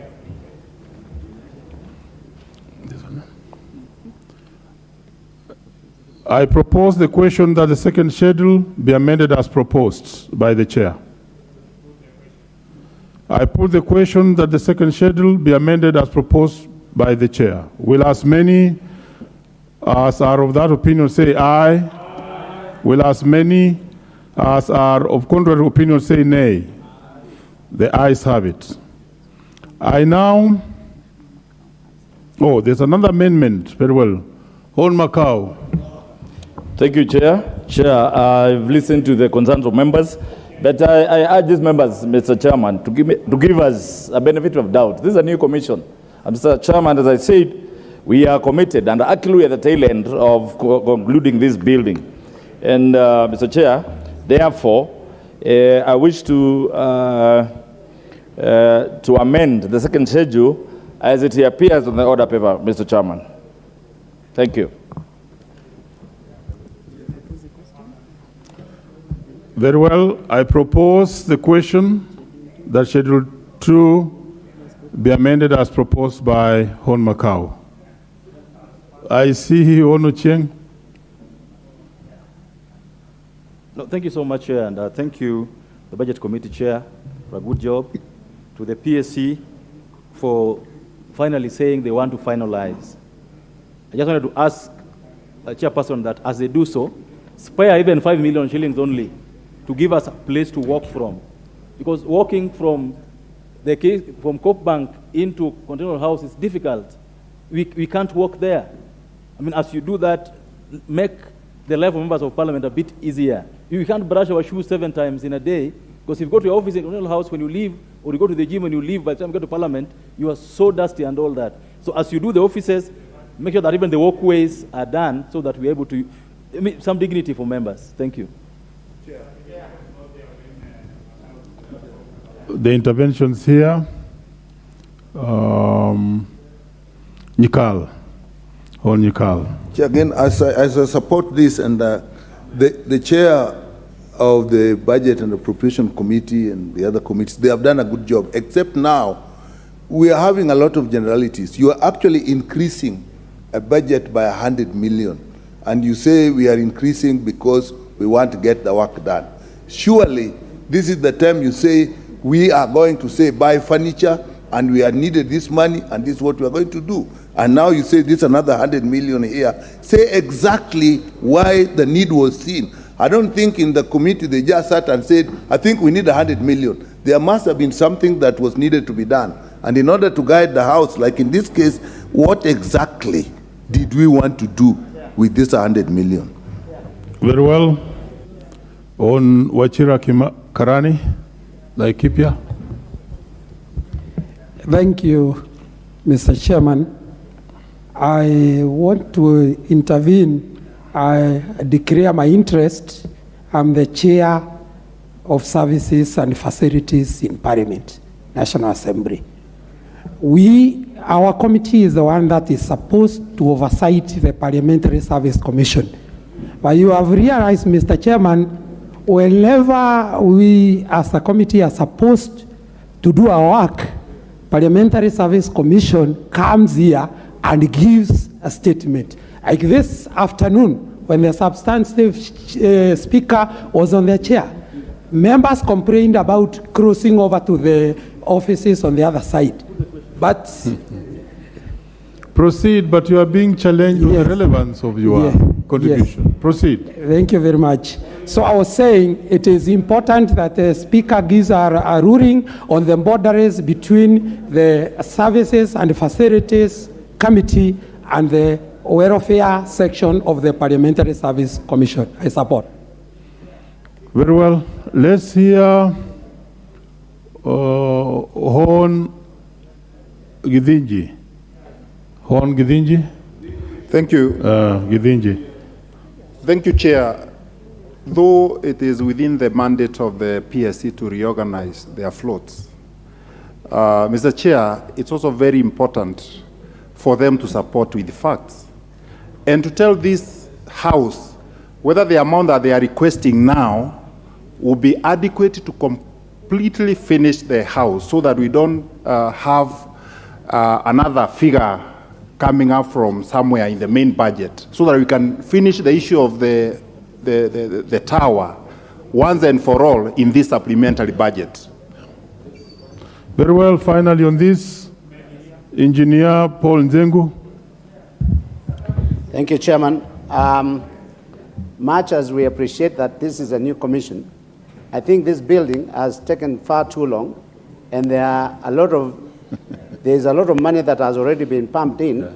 So we need the new commission to do an audit and report to the House the state of affairs, because we are privy to information that there could be some technical issues that are causing the delay of the completion. But I support.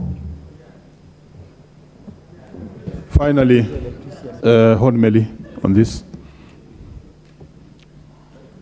Thank you, Chair. I just want to put a point on this, especially on the Parliamentary Service Commission. It has taken them far too long, about over 10 years, almost 15 years before the building is up. We need actually them to come up with a statement showing what are the costs and if the building is going to be finished. Two, let it be finished on time so that actually we can settle there. Many of us are still not out there in rental offices, and yet the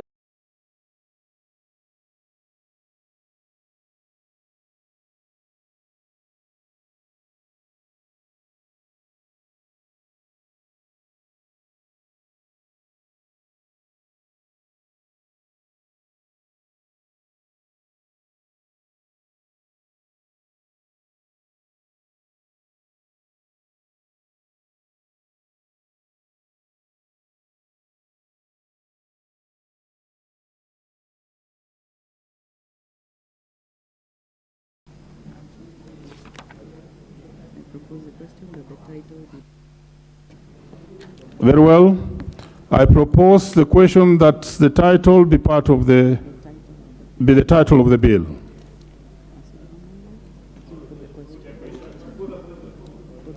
I put the question that the title be the title of the bill. Will as many as are of that opinion say aye? Will as many as are of a contrary opinion say nay? The ayes have it. Clause 1.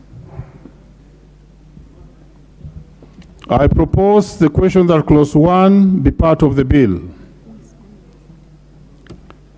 I now put the question that clause 1 be part of the bill. Will as many as are of that opinion say aye? Will as many as are of a contrary opinion say nay? The ayes have it. Very well, members, and thank you very much. We are through. I now call the mover to report. Thank you very much, Honorable Chair. Honorable Chairperson, I beg to move that the committee do report to the House its consideration of the Supplementary Appropriations Bill, National Assembly Bill number 4 of 2023, and its approval thereof with amendments.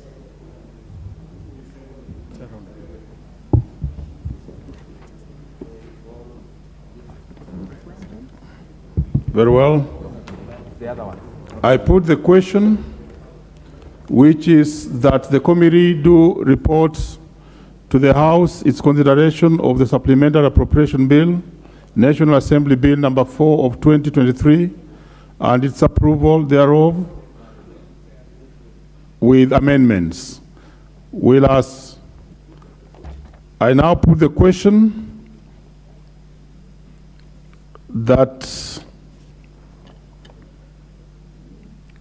I now put the question that as many as of that opinion say aye, will as many as of the contrary opinion say nay? The ayes have it. Thank you.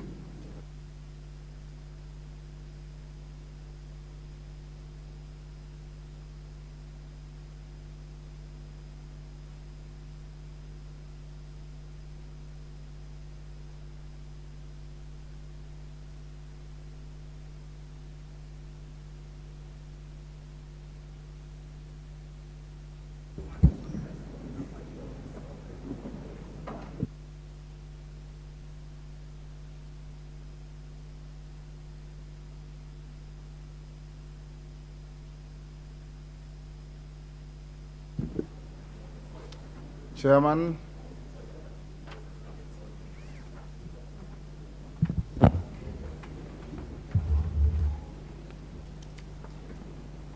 Honourable Speaker, I beg to report that the Committee of the whole House has considered the Supplementary Appropriation Bill, National Assembly Bill number 4 of 2023, and approved the same with amendments.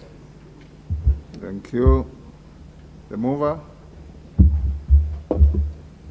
Thank you very much, Honorable Speaker. Honorable Speaker, I beg to move that the House do agree with the committee in the said report. I also request Honorable Dr. Pukose to second the motion for agreement with the report of the committee of the whole House. Honorable Pukose. Thank you, Honorable Speaker. Honorable Speaker, I second. Honorable members, I propose the question, which is that the House do agree with the committee in the said report. I now put the question, which is that the House do agree with the committee in the said report. Will as many as of that opinion say aye? Aye. Will those of the contrary opinion say nay? The ayes have it. Mover. Thank you very much, Honorable Speaker.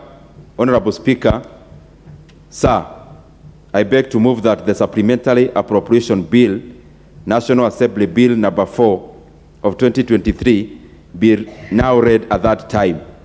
I also request Honorable Murugara to second.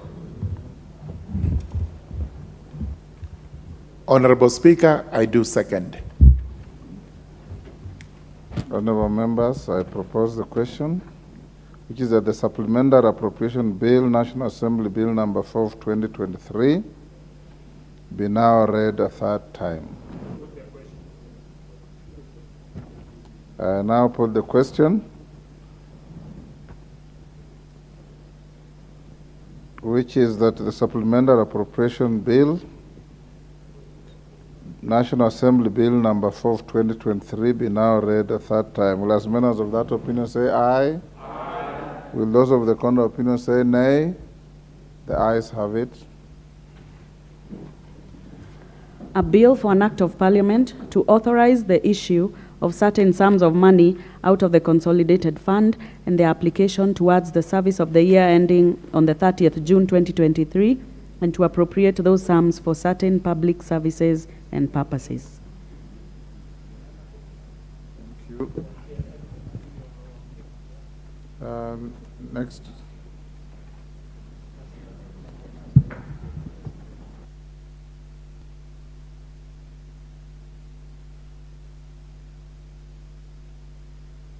Honorable members, we have now finished the appropriations bill. Now I will, given the number of members who showed support for Honorable Mwalio's motion of adjournment, I will stay the next order, which is a continuing debate on the proposal to amend the Constitution, and move the House to start the debate on the motion of adjournment. I also want to encourage members that the subject matter that the Honorable Mwalio is bringing to the floor is highly emotive, definitely divisive, And I want to encourage all of you who want to contribute and who will contribute to moderate your language and speak on the matter with sobriety, maintaining the dignity of this House. And that being the case, then we will be guiding the country accordingly. No unnecessary passions, no unnecessary emotions, and let's avoid any unnecessary altercations between members. Honorable Mwalio.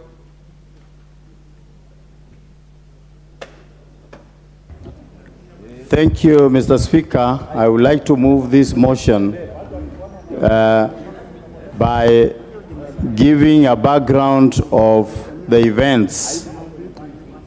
The Supreme Court, having okayed a plea as requested by the National Gay and Lesbian Human Rights Commission, NGIHRC, that the latter be registered as NGO by the NGO Coordination Board, whom and contested the request for registration due to some obvious violation of reflected in the Penal Code and such other acts, including but not limited to the NGO Coordination Act and the Sexual Offences Act 3 of 2006. Since the decision was pronounced, there has been a public outcry regarding the moral course we are taking as a country. Our principles, norms, values, and the practices have never been anchored on undefined and uncharacterized sexual orientation for as long as our existence can be traced and documented. It is prudent to note and appreciate that all acts of unnatural sex acts and associations have been criminalized in the Penal Code Chapter 63 Laws of Kenya, as further read with the Sexual Offences Act number 3 of 426. The ruling by the Apex Court presents an unforeseen avenue to open a floodgate of unprecedented acts and activities where groups and associations are likely to register their associations, citing existence of the very right exercised by the National Gay and the Lesbian Human Rights Commission. The same shall be cited as a legal procedure to argue reasonable grounds for such a registration.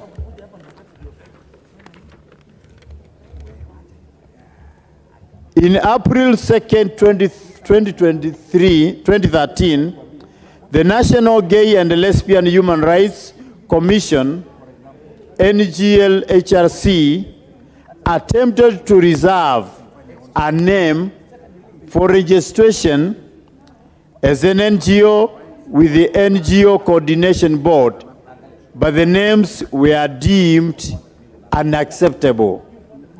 In April 2013, after 3 attempts to change the name, National Gay and Lesbian Human Rights Commission sought services of an advocate and filed a petition at the High Court of Kenya, petition number 44 of 2013. In April 24, 2015, the High Court of Kenya delivered the first judgment from a 3-judge bench confirming freedom of association for people of diverse identities and expanding Article 27 of the Constitution to include non-discrimination of people. In April 2015, the NGO Coordination Board appealed the court decision at the Court of Appeal after they failed dissatisfied by the High Court findings. In March 29, 2019, the Court of Appeal dismissed civil appeal number 145 of 2019 and thus confirmed the right of association for LGBTQ people. Thereafter, the NGO Coordinator Board appealed the Court of Appeal decision to the Apex Court, the Supreme Court. February 24, 2023, just the other day, the Supreme Court of Kenya affirmed the decision of the High Court and the Court of Appeal to allow the registration of National Gay and Lesbian Human Rights Commission as an NGO with the words gay and lesbian in its title. In conclusion, if this matter is unmitigated, we risk to inject bad morals in the society to the unfounded natural basis. This poses even greater danger to the schools-going children who are at high risk to adopt lifestyles which are erratic and contrary to their upbringing. In conclusion, the Bible says in the book of Genesis, chapter 1, verse 27 to 28, when God joined a man and a woman, he told them, multiply and fill the earth. Now, the question is, a man and a man, are they going to multiply and fill the earth? A woman and a woman, are they able to give birth and multiply as the Bible has said? Therefore, I want to move this so that we can be able to debate and advise this country and the people that elected us that we are not together with this judgment. Thank you, Mr. Speaker. Thank you, Honorable Mwalio. So that we can get the perspective of the other religion, may we have Honorable Mishi Mboko, the MP for Likoni and Commissioner. Asante sana Mheshimiwa Chair wa Speakers Panel. Mimi nataka kuunga mkono Mheshimiwa kwa sababu ya kuleta hoja hii.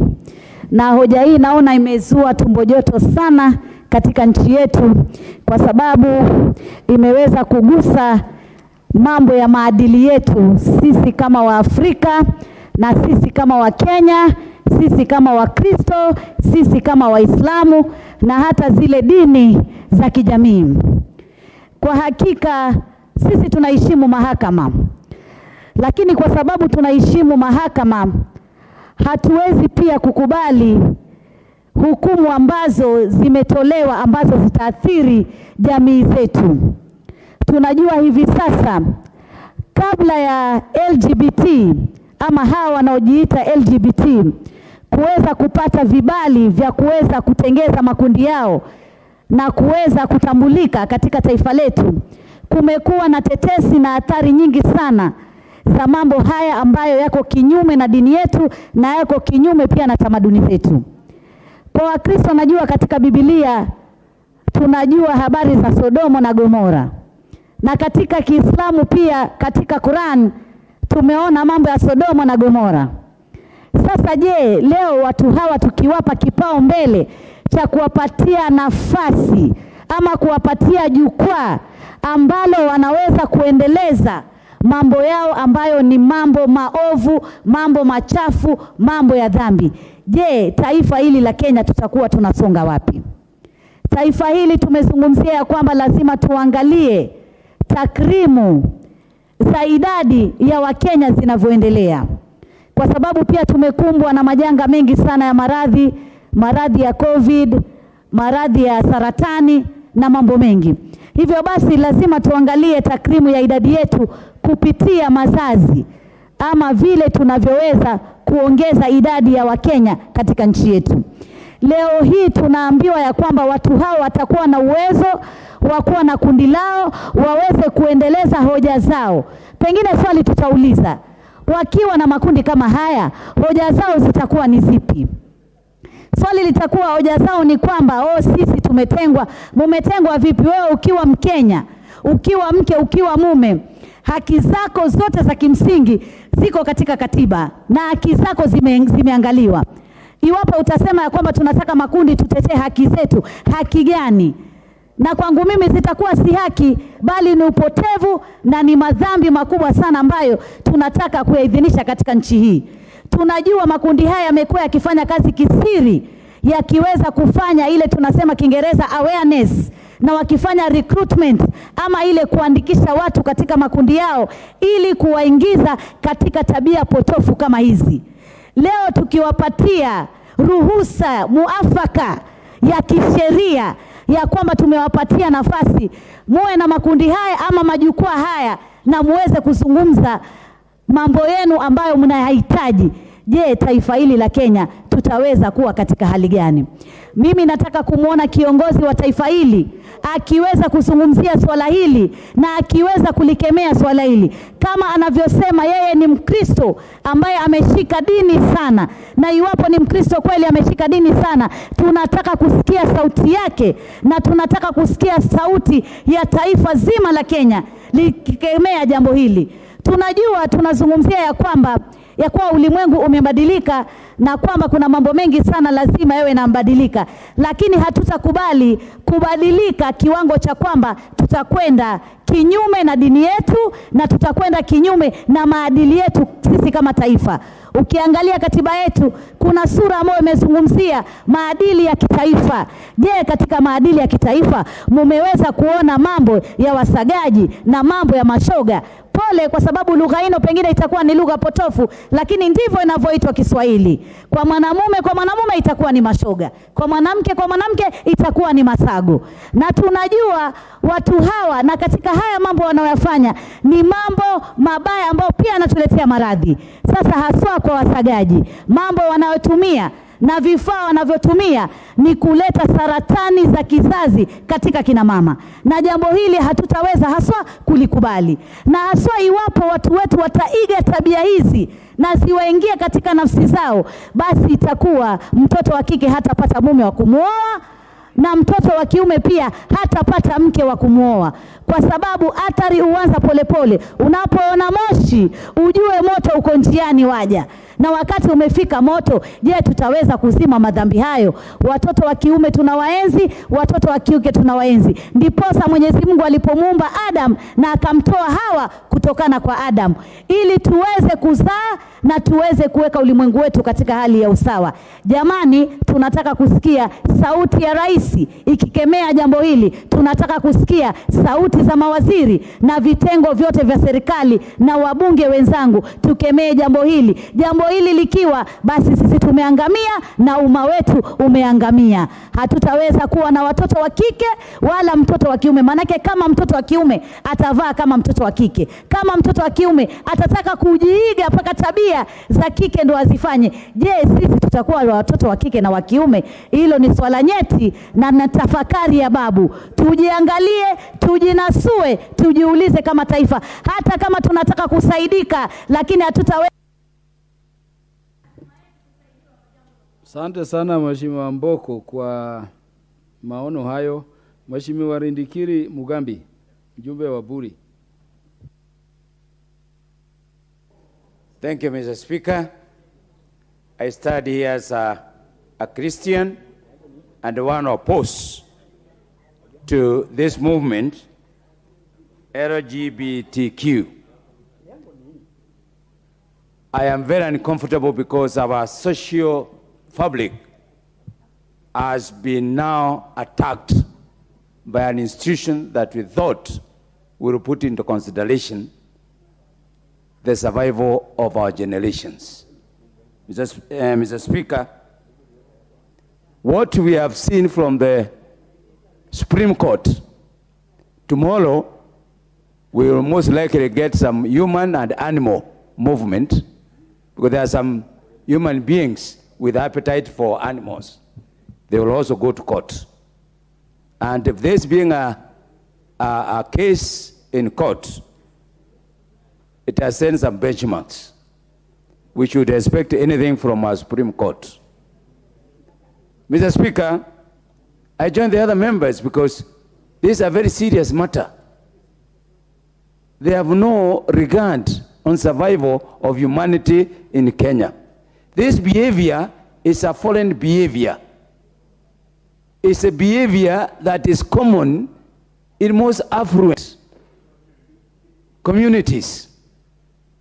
It is not common in rural areas. It's not common in areas that we all know preach religion, whether Muslim or Christianity or Hindu. More than 90% of Kenyans worship God. This section of perpetrators of this funny behavior, they don't even constitute 0.00001% of our population. I thought from where we come from, the Chief Justice is a mother. The Chief Justice of Kenya is a mother. The justice in Supreme Court, they are fathers and brothers and sisters. We are asking, did they really do that, knowing for sure that this matter is going to generate a lot of heat in our circles? Mr. Speaker, I think time has come. We have to preserve our dignity as Kenyan. And we cannot allow, by whatever means, an institution in the name of Supreme Court, that the judges are telling us you can proceed and do whatever sexual orientation that you have because there is human rights. I think there must be a limitation on human rights and association. I'm not a lawyer, Mr. Chairman, Mr. Speaker, you are a lawyer. But I'm sure in your understanding, that judgment did not take into consideration the implied expectations of majority of Kenyans.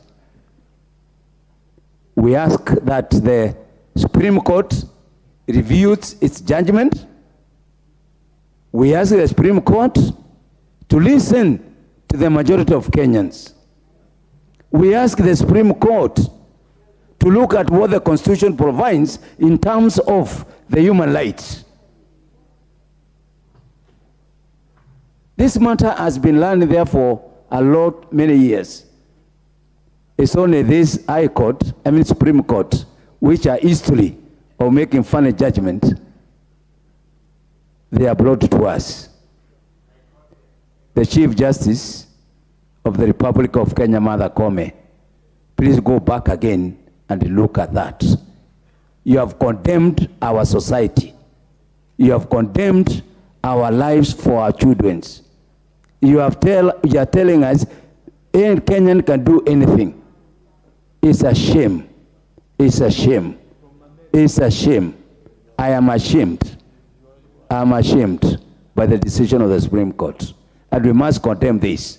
And we must, if there is anything that should bring us together, is this. I'm also waiting for Baba to make a comment on this. Thank you, Honorable Ndikiri, for urging everybody to make a voice on this. even as you do so. Honorable Wilberforce Oundo, MP for Funyula. Honorable Speaker, thank you for this opportunity.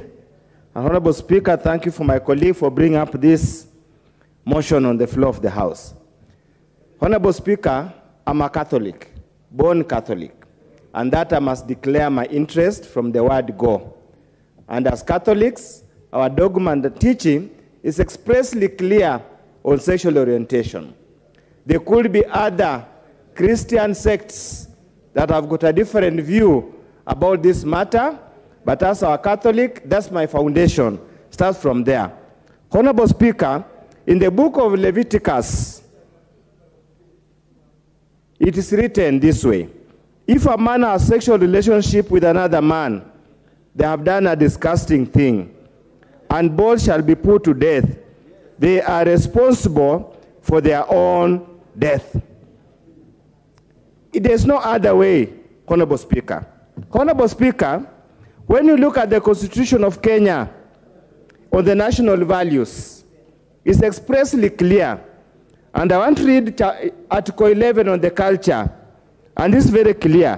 The Constitution recognizes, this Constitution recognizes culture as the foundation of the nation and as the cumulative civilization of the people of Kenya and the nation.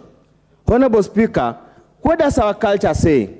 Our culture say a man shall leave his father's house and together with the woman they find, start a home. Our culture never contemplated and never talks of any other arrangement other than what is expected. Honorable Speaker, again in the same book of Leviticus, it says, if a man has sexual relations with an animal, he and an animal shall be put to death. Bad sexual habits or orientation are classified together.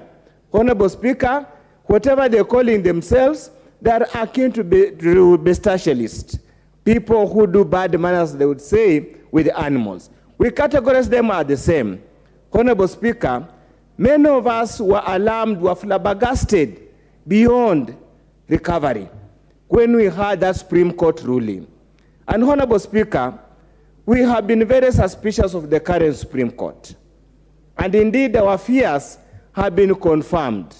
It is indeed, Honorable Speaker, probably might look at it the way the Supreme Court in the US is structured, so that we find a balance between alarmists, between members who simply want to destroy the society, and those of us who values the culture of the people of Kenya.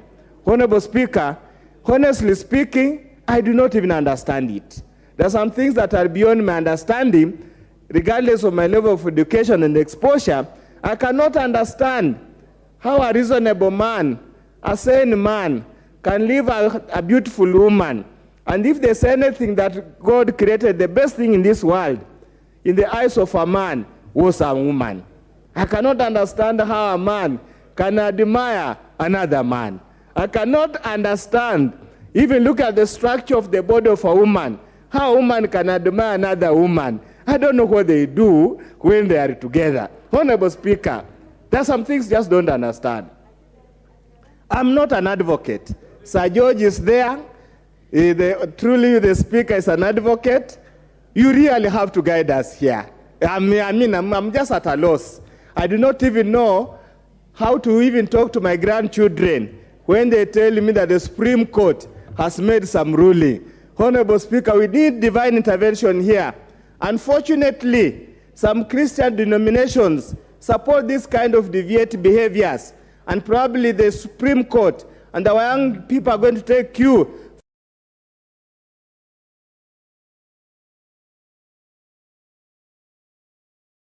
Allow man and a man to attend a wedding.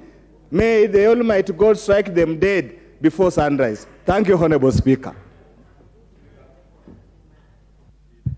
Does the Leader of Majority want to contribute? Proceed, sir.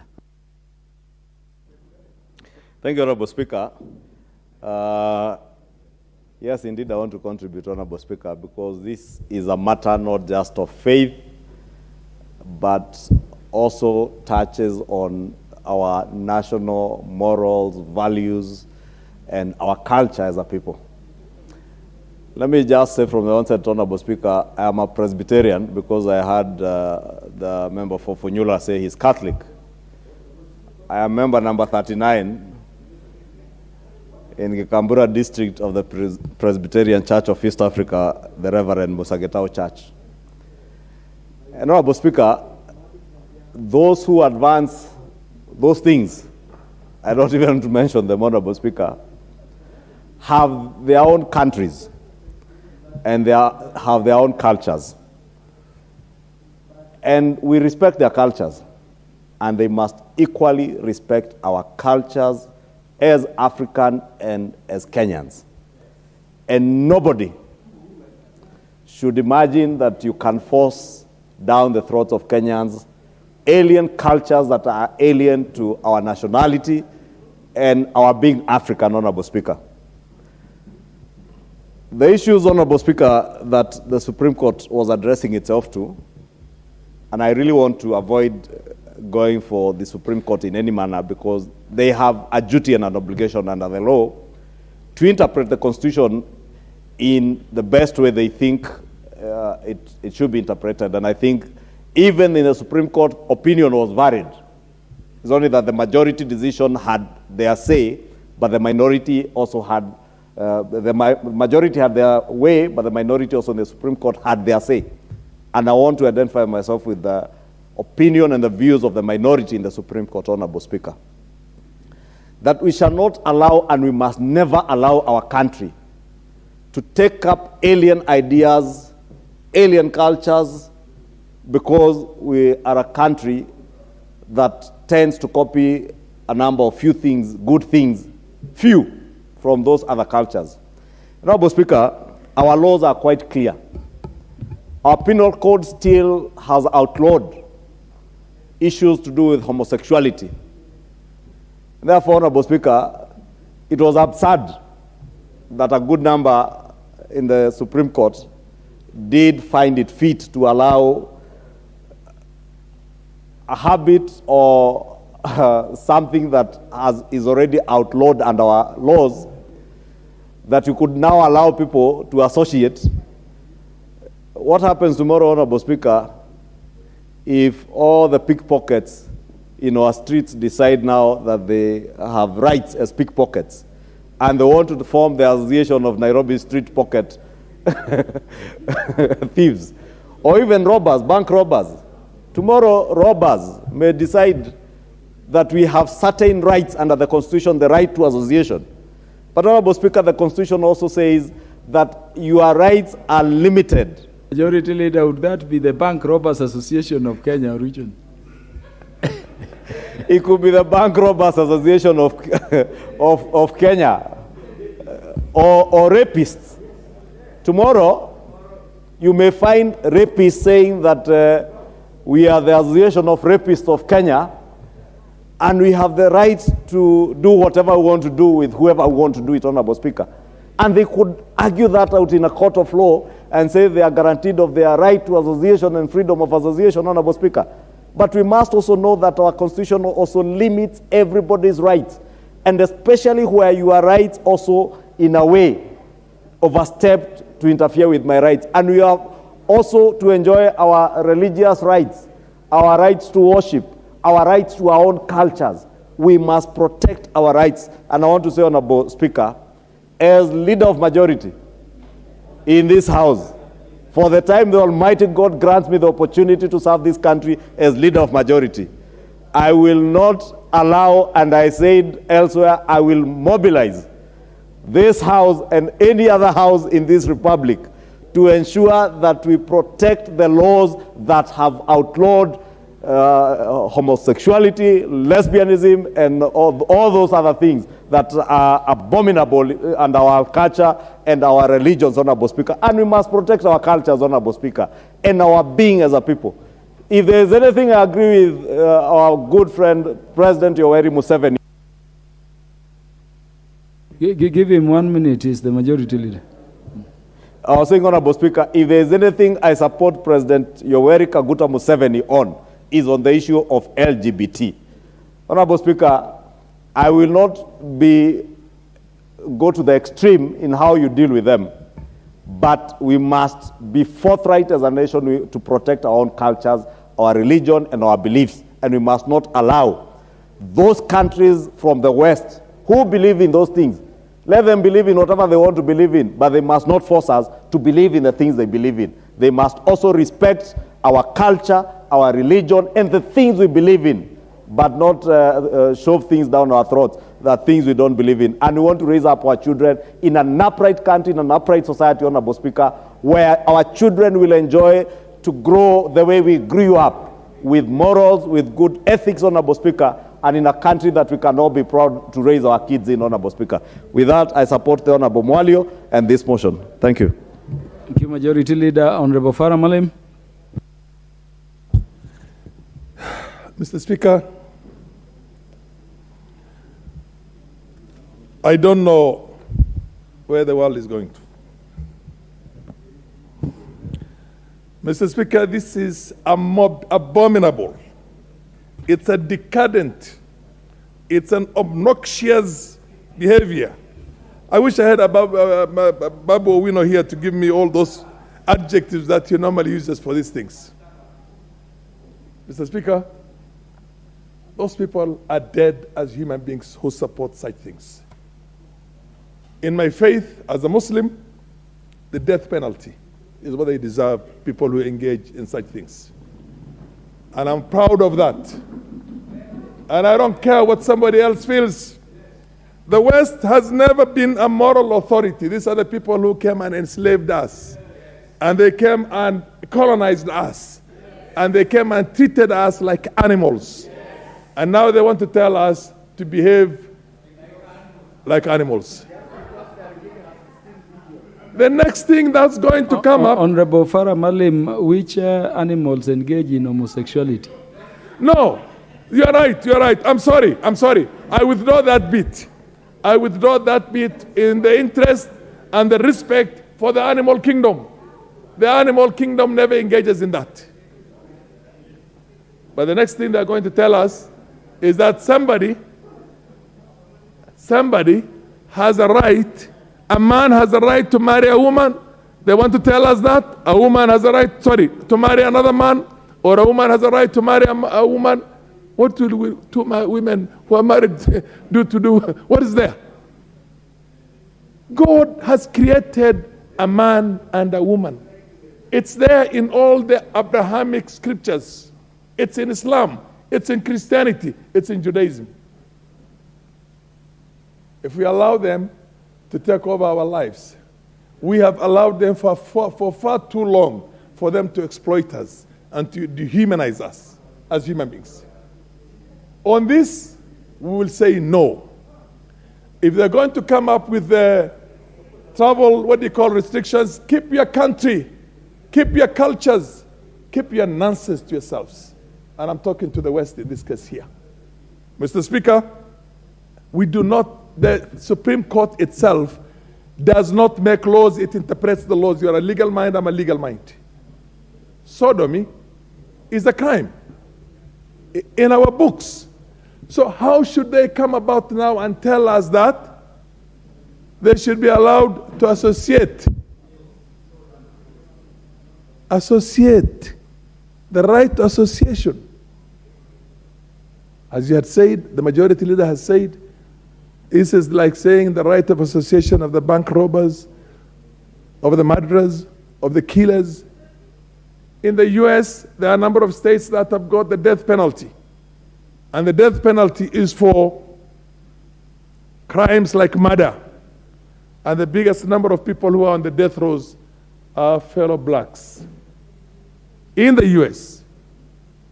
And in Texas and a number of other states where they have Republican governors, they execute them. We cannot go there and tell them, don't take away life. They will tell you, these are our laws. Mr. Speaker, not only shall we come with a motion of censure on the Supreme Court itself for trying to legislate from the bench, instead of interpreting the laws of the country, they want to legislate from the bench. by trying to look politically correct with the Western world, they do not deserve to sit as a bench. There is need for us to bring a motion on here to ask them, where did you get this piece of legislation? Here is the act that criminalizes homosexuality. We must take them to task on that. As for us, I am of the opinion that we should pass a capital punishment on such offenses. Capital punishment, Mr. Speaker. They have their own capital punishment on murderers, on other people. Most of them are blacks who have been framed in the US, and we cannot interfere in their laws. They go on killing those people there because they say they committed murders. Here we are telling them this thing is worse than murder for us in our cultures as Africans, as black people, as a... Mr. Speaker, can you give me 1 more minute as a ranking member and the former deputy speaker? Or 2 minutes for me, actually. And we have a right. Honorable Farah Malim, the speaker has not spoken. Oh, okay. You have 2 minutes. Thank you, Mr. Speaker. Mr. Speaker, we take charge of our own destiny. We take charge of our own. They are going to legalize marijuana. They have legalized, what do you call anything? Very soon they're going to legalize the drugs that are going to destroy our generations and children in here. It is, in my very humble opinion, that we take charge of our countries. We are independent. We are a sovereign state. We have our cultures. Our cultures do not conflict. African cultures on some of these fundamental issues are the same. It doesn't matter whether you're a Christian or a Muslim or you're a traditionalist. We all have a common culture on such things. It's my opinion, my humble opinion, that we should change that piece of act itself and prescribe capital punishment for people who can be proven to have engaged in these kind of things. When I say capital punishment,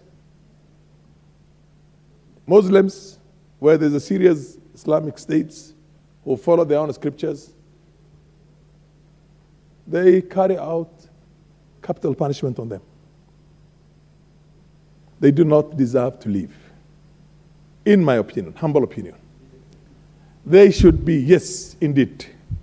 The next thing they're going to come to us is say that one has to be has the right to marry a dog, or one has the right to marry an ape, or anything. Just imagine a day in which somebody will come and say that this goat is my wife, or this what you call ram is my husband, and this is my right of association. I've chosen to have this as a husband, and a woman will come. That is the direction in which they're going. We are not going to be part of that. The earlier we put our foot down, they give us nothing. They only take away things from us. The earlier we put our foot very hard down and say, on this, no, the better. And I commend such countries like the president of Uganda, Yoweri Museveni, the president of Malawi. Of course, Mugabe was one guy who called out these things many years back and told them, these are nations of gays and what do you call lesbians, and these are not people that we can talk to. It's something we frown upon. We see them as subhumans. How does a subhuman tell you what to do and how to live in your own lives? So we must be able to stand on our own grounds as a continent, as the leaders. We are the leaders of this country. That should never be allowed. They should never, ever be allowed to bring this decadent, obnoxious, un-African culture. Support. Thank you, Honorable Farah Malim. The chair of Justice and Legal Affairs Committee, the Honorable Gitonga Murugara, the MP for Tharaka. Thank you. Is in the House now that we are talking about the Supreme Court, I think. Yes, absolutely. Thank you, Mr. Speaker. Sir, allow me to also voice my concerns about this decision. And from the outset say we are not, as a House, attacking the Supreme Court. But we are expressing a totally differing opinion with what they rendered. That we speak. We may not speak as a court, but we speak on behalf of our own people who have elected us to represent them here. And therefore, our voice is the voice of the people, while their voice was actually the voice of the court. Mr. Speaker, I agree with the sentiments expressed by yourself and others that this is a decision that should not be left to stand in our books. We should move with speed, bring together the Supreme Court judges, the 7 of them, and let them listen to us as lawyers as we urge them to review the decision and set it aside. We know very well we cannot compare law with morality, but sometimes moral issues supersede the law. In fact, in most cases where the law becomes repugnant to morality, then that is extremely bad law and should be done away with.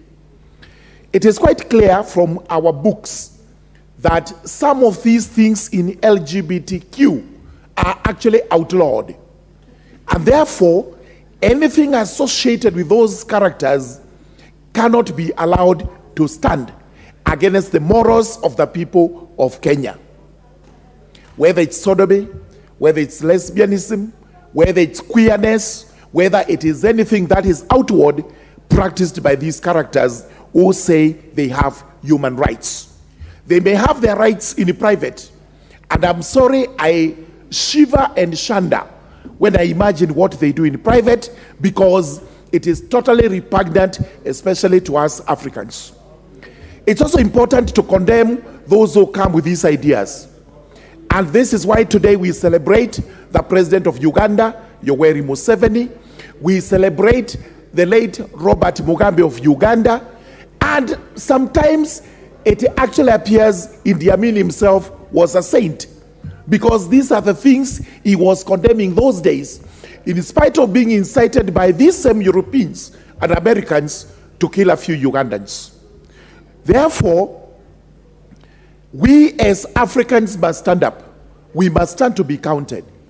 We must tell these Europeans and Americans that for the little money they are enticing us with, I'm told they're even offering relief food to Kenyans so that you can legalize things like this one.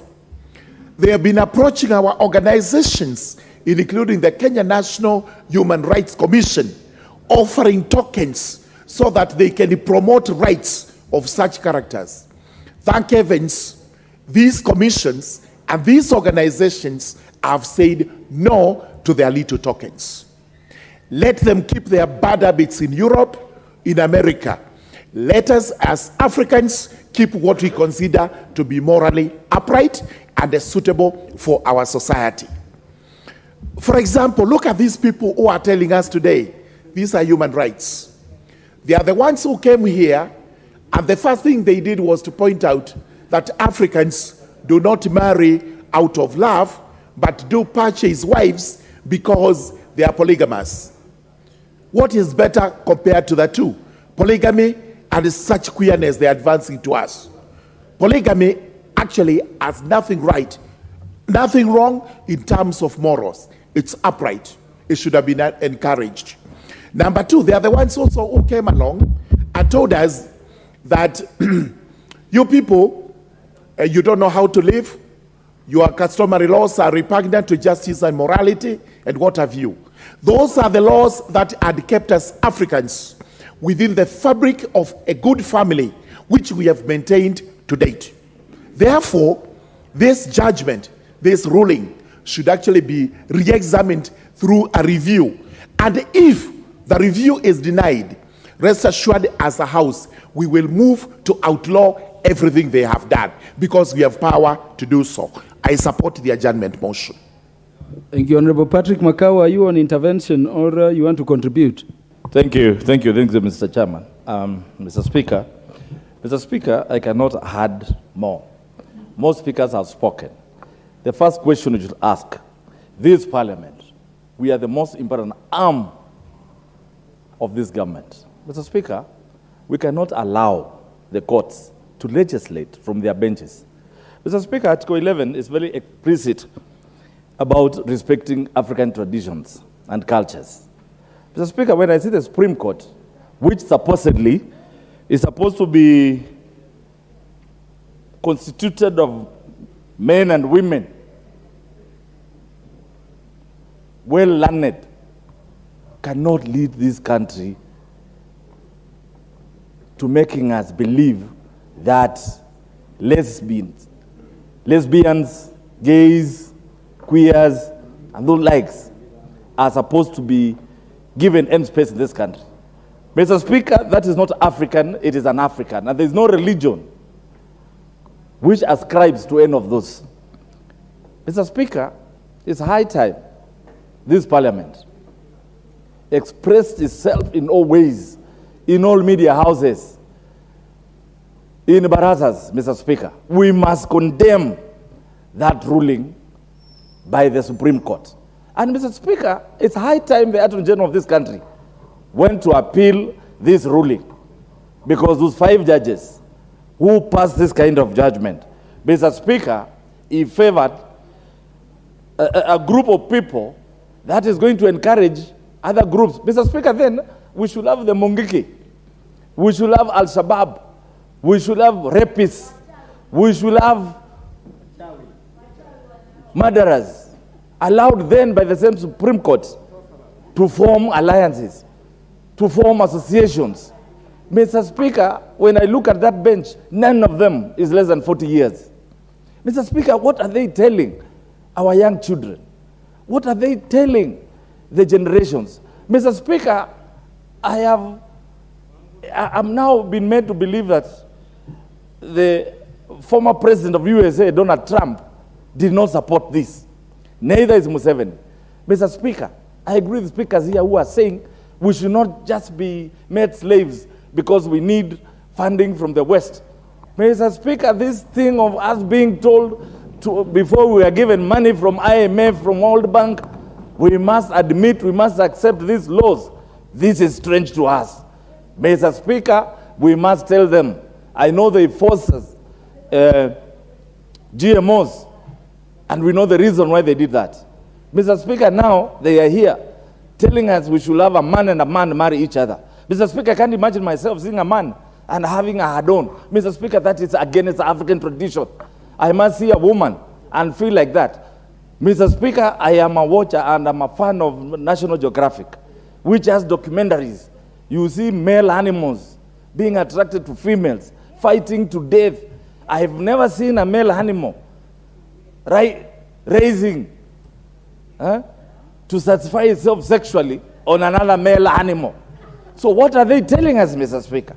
Mr. Speaker, this country, and I want to hear the leadership of this country speak against this. In fact, Mr. Speaker, I think the president of this country should write immediately to the Adjournment General to appeal this ruling. It cannot be bearable. Yes, Kenya is a Christian nation. It has Muslims. It has all denominations. But Mr. Speaker, our constitution is supreme. Article 11 explicitly said it. The Ashpal guy spoke about it, his commission, the bombers 1 and 2, they were against this. How can we then, 2023, admit the gays and lesbians of this world to rule this country? Mr. Speaker, on this seat where I sit from, I am telling people who I represent from Mavoko, if you see gays and lesbians, tell them to be wary of me, because I'm going to tell you what you are going to do with them. So are Kenyans. We cannot allow that, Mr. Speaker. We must condemn this ruling by all means. Even if it means us calling those judges to apologize to Kenyans and say they judged and they ruled when they were not sober, Mr. Speaker, then is when we are going to agree with their ruling. However, Mr. Speaker, this House has a role to legislate and make laws that befit this country. Let's not forget our mandate. Let us stand by the virtues and... Honorable Joanna Ngino.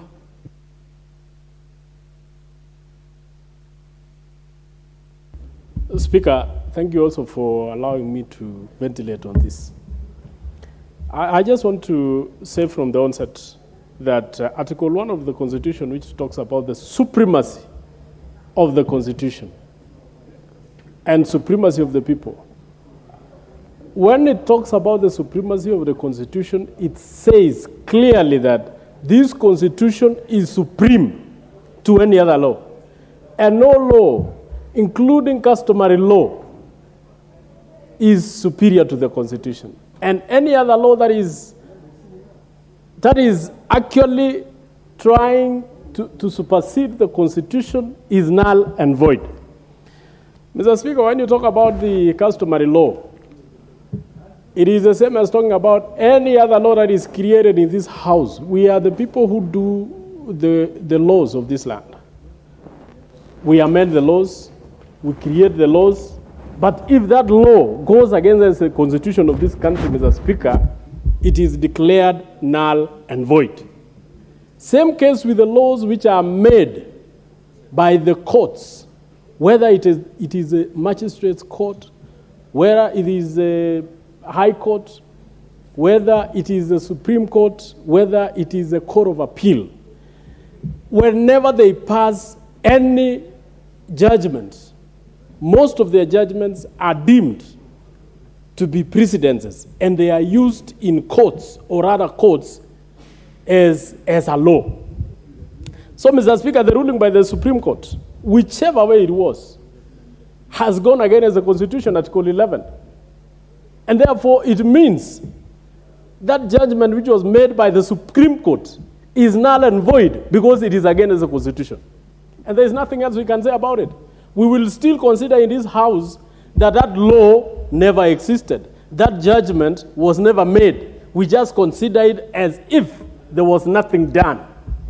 As if the Supreme Court judges, if there was 6, if there was 7, they sat in vain.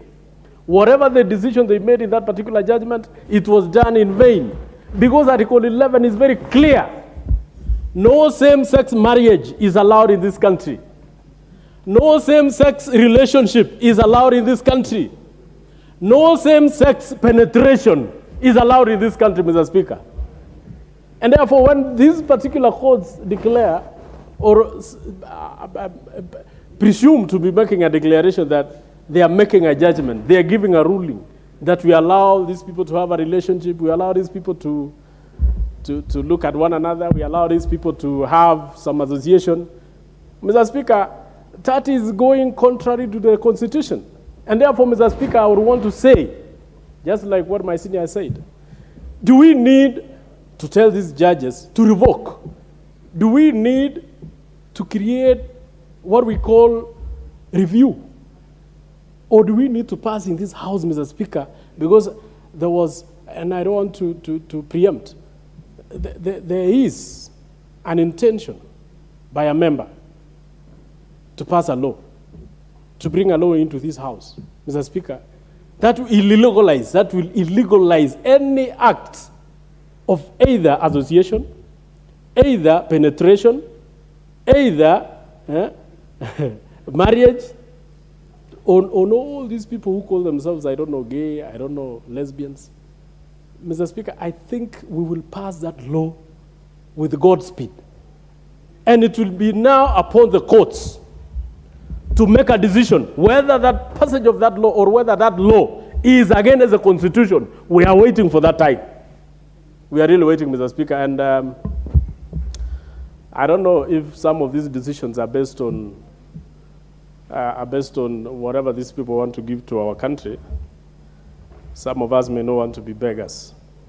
Some of us may not want to sell our birthright. Some of us may not want to exchange our humanity with money. We want to tell the Supreme Court, read the Constitution, Article 11, same-sex marriage is illegal, same-sex association is illegal, same-sex penetration, Mr. Speaker, is illegal. I thank you very much. Honorable Jackson Kosgei, nominated MP.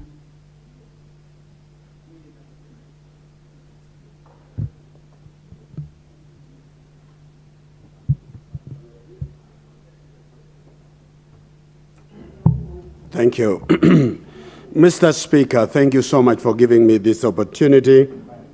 And I want to begin from the onset by saying the purpose of government is to protect the freedom of its people, the dignity of its people, and also the natural right to self-preservation. In that particular third one, we talked about family. Anytime we begin to redefine and weaken the position of family, we are endangering the very right and natural right to self-preservation as a community. The Supreme Court decision used its privilege to allow what has been known in the streets as the tyranny of minority over majority. The whole world and the population of the world, Mr. Speaker, is about 7.9 billion people, out of which 2.4 are Christian, 1.8 are Muslims. You talk about the Hindus, 1.3, Buddhists are 0.6, and the rest can follow.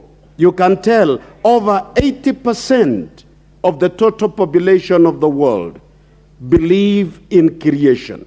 They believe in heterosexual relationship. That is a relationship between a man and a woman. Not only for pleasure, love, and relationship, but for procreation and survival of the human race.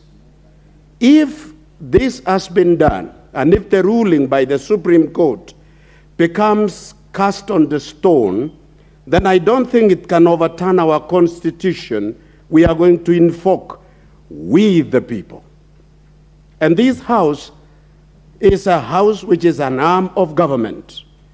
If it is the arm of government, when such situation happens, which is endangering the very survival of our people, then we must take this to referendum, where the people of Kenya will have an opportunity to speak. We cannot be dictated on by a civilization on its lowest ebb in history. Finally, Mr. Speaker, we want to look at it from the impact of this particular exercise. They want to have the whole world accepting it. All the Caucasians in the world at the moment are facing the danger of being a minority in the world because of population growth which has dwindled. Now, you can see in the next 30 years or 40, trajectory shows that the population of Europe will be very low, that it will take Africa, which is growing, and Eastern Europe to take up to be able to carry on what they are doing. Is this what they want to import into Africa and the rest of the world to finish their population? We must say no as a matter of survival, as the representative of our people. Thank you, Mr. Speaker. Thank you very much, Honorable Timothy Wanyonyi, the MP for Westlands. Thank you, Mr. Speaker, for giving me a chance also to speak on this motion. Mr. Speaker, if I asked you, what do you call this thing in your mother tongue? Do we have it even described in African languages, how it's called? Because it doesn't exist, and it never existed. You remember in the history, the Mwanga of Uganda, those small boys used to be called pages. They used to be used as bets for this kind of thing, and those who used to be there, they used to be called eunuchs. And those are the things that these people want to teach us, Mr. Speaker. I remember once when we went to see the Pope as Catholic members of Parliament, he told us that when we come to Parliament, we should not leave our faith outside Parliament. We should always come in armed with our faith, legislate, remembering that we are Christians, we have our values, we have even our African values. They don't prescribe this kind of behavior. And as parents, Mr. Speaker, we must be very worried because these people are targeting our young people. because this thing is infiltrating in our colleges, in our higher learning institutions, and this is the thing that they are trying to do. Remember, Mr. Speaker, in the last parliament, or maybe the 10th parliament, the 11th parliament, Mr. Speaker, there was a member who attempted to introduce a bill that was prescribing some of these things to protect the rights of people or who want to marry people of the same sex. And Mr. Speaker, we realized that and we rejected it. So, Mr. Speaker, what the Supreme Court has done is like they are making judgment not for our society, not for this nation, disregarding everything, and they want us to believe that this ruling is for the right of these people. How do we recognize an amorphous group that is not even recognized in our laws, in our constitution? We cannot do that. The right of association, Mr. Speaker, you remember there was a group from South Nyanza that had demanded that they wanted to be recognized, that night runners be recognized as a sport in the Olympics. Mr. Speaker. And you can see Honorable Karoli Omondi is laughing because he knows where those people come from. Yes, Mr. Speaker, and then many other groups will come on board and start demanding for their rights, that let us be recognized because we belong here, we belong this, and on, Mr. Speaker. And we continue like that, then we'll find ourselves wiped out from the face of the earth. If we cannot procreate, Mr. Speaker, then there will be no future generation that will come in after us. In Europe, Mr. Speaker, we are having the older generation. It's more than the younger generation, and they're having a very huge gap between the older and the younger people. So what we must do, Mr. Speaker, we must guard ourselves, we must protect our culture, we must protect our children, and Mr. Speaker, we must say no to anything that is going to destroy our values. Mr. Speaker, thank you for giving me a chance to speak on this motion. Thank you. The Honorable Yakub Ado, MP for Bura constituency.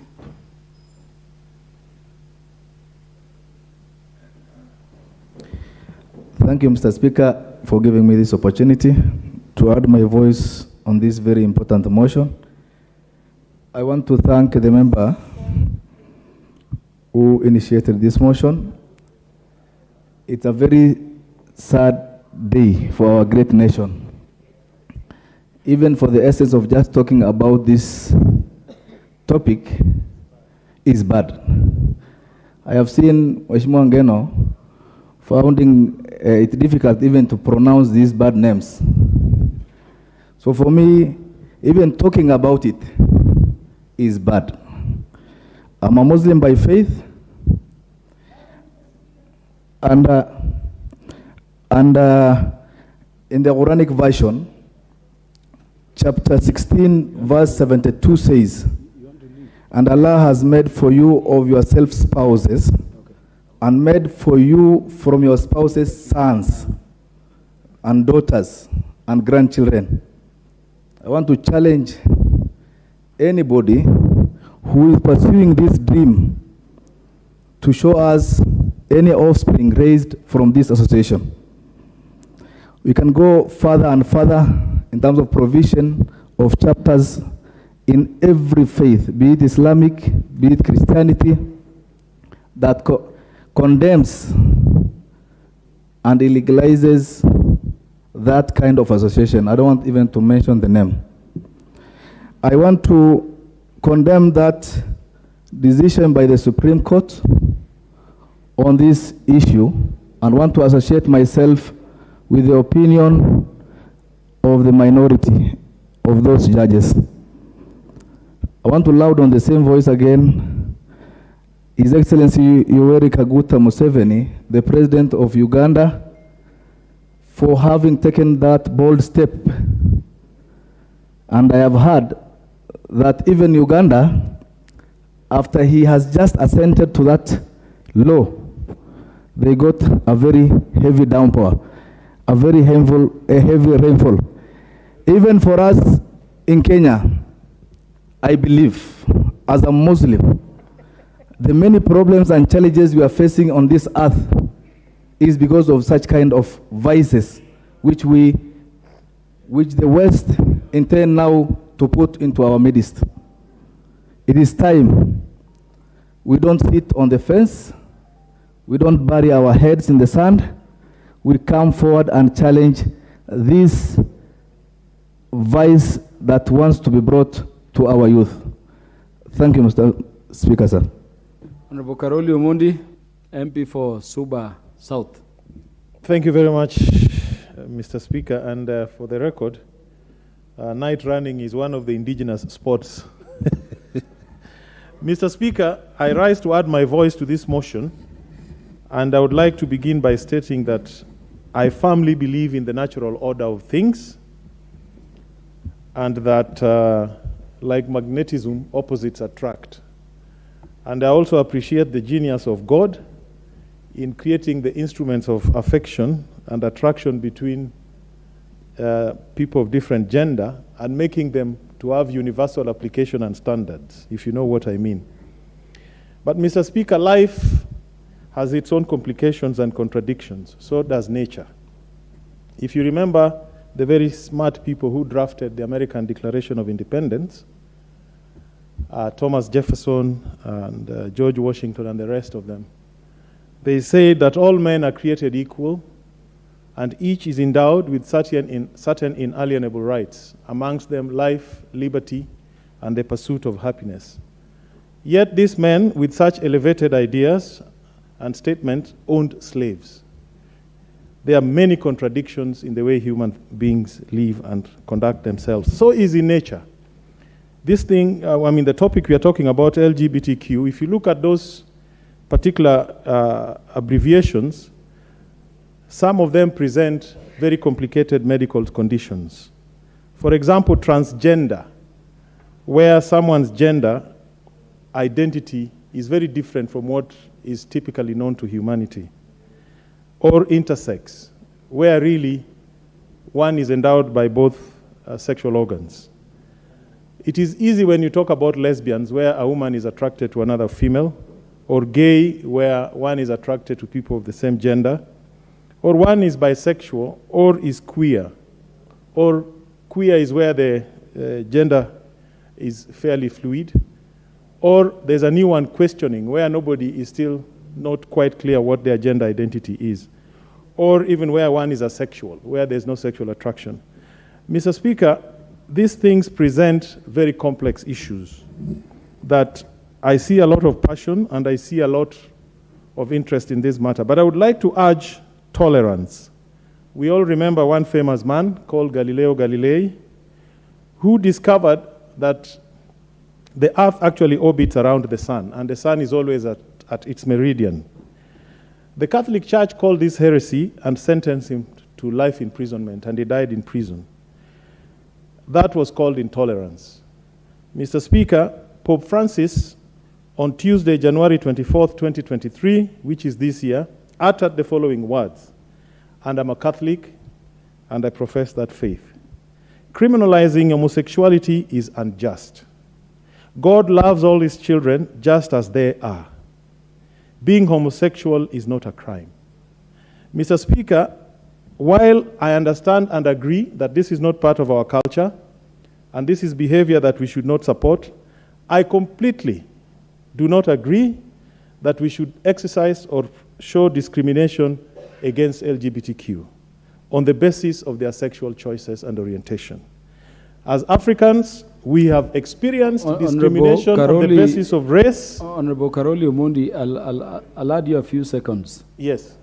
But did the Pope read section 162 to 165 of Kenya's Penal Code? Or the Pope said homosexuality is not a crime in which country? Mr. Speaker, 67 jurisdictions around the world have criminalized homosexuality. So Kenya is one of them. The Pope is aware of that. After all, much of your law is part of canon law as developed by the Catholic Church. But what I do not agree with is discrimination based on something that is a personal choice. Mr. Speaker, I would urge that we don't, as much as we discourage this behavior, much of our effort should be in education, better family values, better family lifestyles, better family engagement, and not engage in invasion of privacy as you currently see. I also wonder why sometimes the LGBTQ exhibit themselves. I think the best policy would be don't ask, don't tell. I would really urge caution that there should be no profiling of people because of their gender, sexual choices, or denial of services or isolation. Thank you very much, Honorable Karoli. Is Honorable Gichimu Gidinji, the MP for Gichugu, in the House? Not in the House. Let us have Honorable Ferdinand Wanyonyi, the MP for Kwanza. Mr. Speaker, thank you for the chance. And I wish my friend, the previous speaker, I didn't even want to listen to him, but he has a right to speak in this House. The only thing is that, please, I hope you are an African. And I'm upset, Mr. Speaker, nothing personal, but let me make my point here. That somebody says is right. And I just want to find out, the Supreme Court sat, and somebody I think mentioned here, I think that sitting should be in vain. We should not even talk about it. I don't even know how I'm going to talk about, when I see that in the newspaper, I normally remove that page and throw it away because my children may just read what is actually being written there. And I don't like that because I'm an African. Please, we are Africans. We are not going to be here importing cultures that don't even make value. There's African culture, there's a European culture, but now how do we now, and I think, I'm not a lawyer myself, I'm an economist, I want to be told by the lawyers in this House that the Supreme Court judges are Africans. And I think there's something they missed. And therefore, for us to be sitting here to discuss about this, it's an abuse of the culture, which has brought me to where I am today. And for heaven's sake, this should not even waste our time here. And I want the lawyers in this country, in this House, because we make laws for the prosperity of this country. We are not just going to take something because a white man has said that this is good there. For heaven's sake, Mr. Speaker, I want to take this opportunity and condemn that ruling by the Supreme Court because these are Africans, and I want to ask whoever she is, the Supreme Court judge is here, I hope she's listening to us, she follows this, that was wrong. It was just because she want to pass time or not have you and get her salary, that's different. There are more important issues than that. So, like sodomy, for example, in my culture, is criminal. You don't expect somebody to sleep with another man. There are beautiful girls out there and women. How would you go and sleep and persuade a fellow man? And then you say it is illegal? My good God, please save me from this. I want to take this opportunity and ask the lawyers in this country to condemn that, and that discussion, that meeting that they had is just in vain, and I want us to discuss other things. I wish, Mr. Speaker, that I'm the last person here and we talk other business, because that is unheard of. We know that happens in Europe. We have been in Europe, we have been to Asia, we have been to whatever, but that kind of behavior, even in Europe, whoever is saying is right, is not right. So, Mr. Speaker, I do not want us to talk about it because that's importation of culture. Africans are proud of having their own culture. And for us to have this in this country, Mr. Speaker, please spare this country, spare Kenya. I'm part of Kenyans, and I do not want to hear this kind of thing. And I hope that I'm going to be the last speaker on this because we have better business in this House to discuss, and discussing about things that cannot even make sense at all. And I want to take this opportunity to ask His Excellency the President of the Republic of Kenya, His Excellency, please rule this out of order, rule this out, So that talk about it. Uganda has talked about it. And we're expecting you as a Christian. You are a Christian. Your Excellency, condemn this, outlaw this. We don't want to have a discussion on this. And I hope that this is going to be the last person. I'm going to be the last person to talk about this. Wait a minute. I'm saying it because I don't see sense in what we are discussing, because it's wrong. And therefore, I support whoever brought the motion. I know it was not in the House, but I support whoever brought in the motion. And I look forward to His Excellency making a comment on the same and condemning whatever said that we can, that somebody's right to do whatever he wants to do, like my colleague has just said. You get out of the House. No, I didn't say anything. I was simply saying you're a good friend.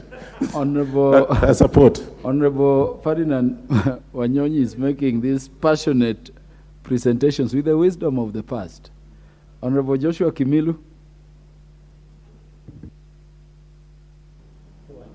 Thank you, Mr. Speaker, for giving me this opportunity, Mr. Speaker. I rise to speak on the matter on the National Gay and Lesbian Human Rights Commission being legalized as an NGO. Mr. Speaker, as permitted by the Supreme Court of Kenya ruling on February 24th, 2023, Mr. Speaker, while the court ruling has opened the door for registration of this organization, it is important to note that the decision has sparked public outrage, and understandably so. Mr. Speaker, I want to say that this is not even issue. As Kenyans, we need to listen, to sit down and listen about it, because it's against the law and against the culture and the values of our country, Mr. Speaker. Mr. Speaker, as a nation, our principles, norms, values, and practices have never been anchored on and defined and characterized sexual orientations, Mr. Speaker. The act of unnatural sex acts and association have been criminalized in the Penal Code, Chapter 63, Law of Kenya, and the Sexual Offense Act, number 3 of 2006, Mr. Speaker. Allowing this to happen, Mr. Speaker, to register with the gays and lesbian, it is title set and unprecedented legal precedent, and we risk a floodgate of other groups and associations registering the similar reasons, Mr. Speaker. Mr. Speaker, when we go to the Bible, Mr. Speaker, God created man, and He saw it good to create a woman. So, Mr. Speaker, this is not something we need to support, and shame on our Supreme Court for making such a decision, Mr. Speaker.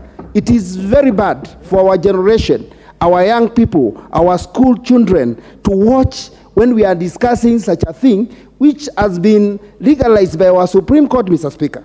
And I want to say, when you go to when you go in a supermarket, there is exit and there is entrance and exit. And once you try to enter through the exit, it is written, it is prohibited, Mr. Speaker. So I don't see how we can try to use our exit as an entrance, Mr. Speaker. It's against the law, and it's very bad, Mr. Speaker. And those who are trying to use our weak institution to impose everything in this country, Mr. Speaker, we are going against them, and we are not supporting, Mr. Speaker. We are not going to be ruined our culture by the West. We are not going to support them. If they cannot give the donation to Kenyans with this condition, let them not give it to us, Mr. Speaker. We can stay without it, Mr. Speaker, because how can a country like Kenya, a Christian country, indulge in such an act, Mr. Speaker? And I want to urge all the preachers, bishops, church, to stand firm on this issue, Mr. Speaker. We need to condemn it, right, left, center, Mr. Speaker, because we need to take care of our coming generation. We have to take care of our children. We are parents. I'm trying to imagine sitting in a sitting room, watching the TV, such acts, Mr. Speaker, this is against the law. I cannot allow it, Mr. Speaker. So I urge this Parliament to stand firm and to make sure this thing is not legalized in our country and is stopped completely. Thank you, Mr. Speaker. I support Honorable Mwadio for coming up with such a motion. Thank you. The Honorable Engineer Paul Nzengu, MP for Mwingi North. Thank you, Mr. Speaker. I also raise to congratulate Honorable Pastor Mwalio for bringing up this motion, and from the onset, I completely support the motion. And I want to say, Mr. Speaker, that the ruling by the Supreme Court to allow the registration of this organization is the beginning of the killing of our society. Because I cannot imagine a society where a woman is marrying a woman and a man is marrying a man, and for that matter, you do not expect any product out of it. I have read from the media that President Museveni has actually put some homosexuals in jail for a known period of time until when they are able to produce children. And I can tell you that that is going to be an eternity.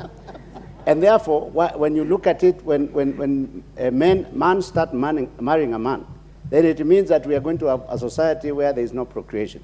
And in that regard, that it means that our society, Kenya, is going to disappear after a certain time. And I think this is a making of the Western and probably the Eastern as well. Because most of these people who are giving us money for donations to do development are putting conditions because they are interested in our land. They see that the population of Africa is still not that high, and they want to decimate the population of Africa so that they can take it over from us. And therefore, I want to agree with the President Museveni when he said that he is not going to take any money, and they can take him wherever they want to take him. But he is not going to agree to receive donations for accepting to legalize gay and homosexuality. And also, I agree with the President Biden, the president of the most powerful country in the world. He pronounced himself on this matter. And he said that he told men that you can never be women. You do not have a womb, you do not have ovaries, and you do not have any organ that supports you to become a woman.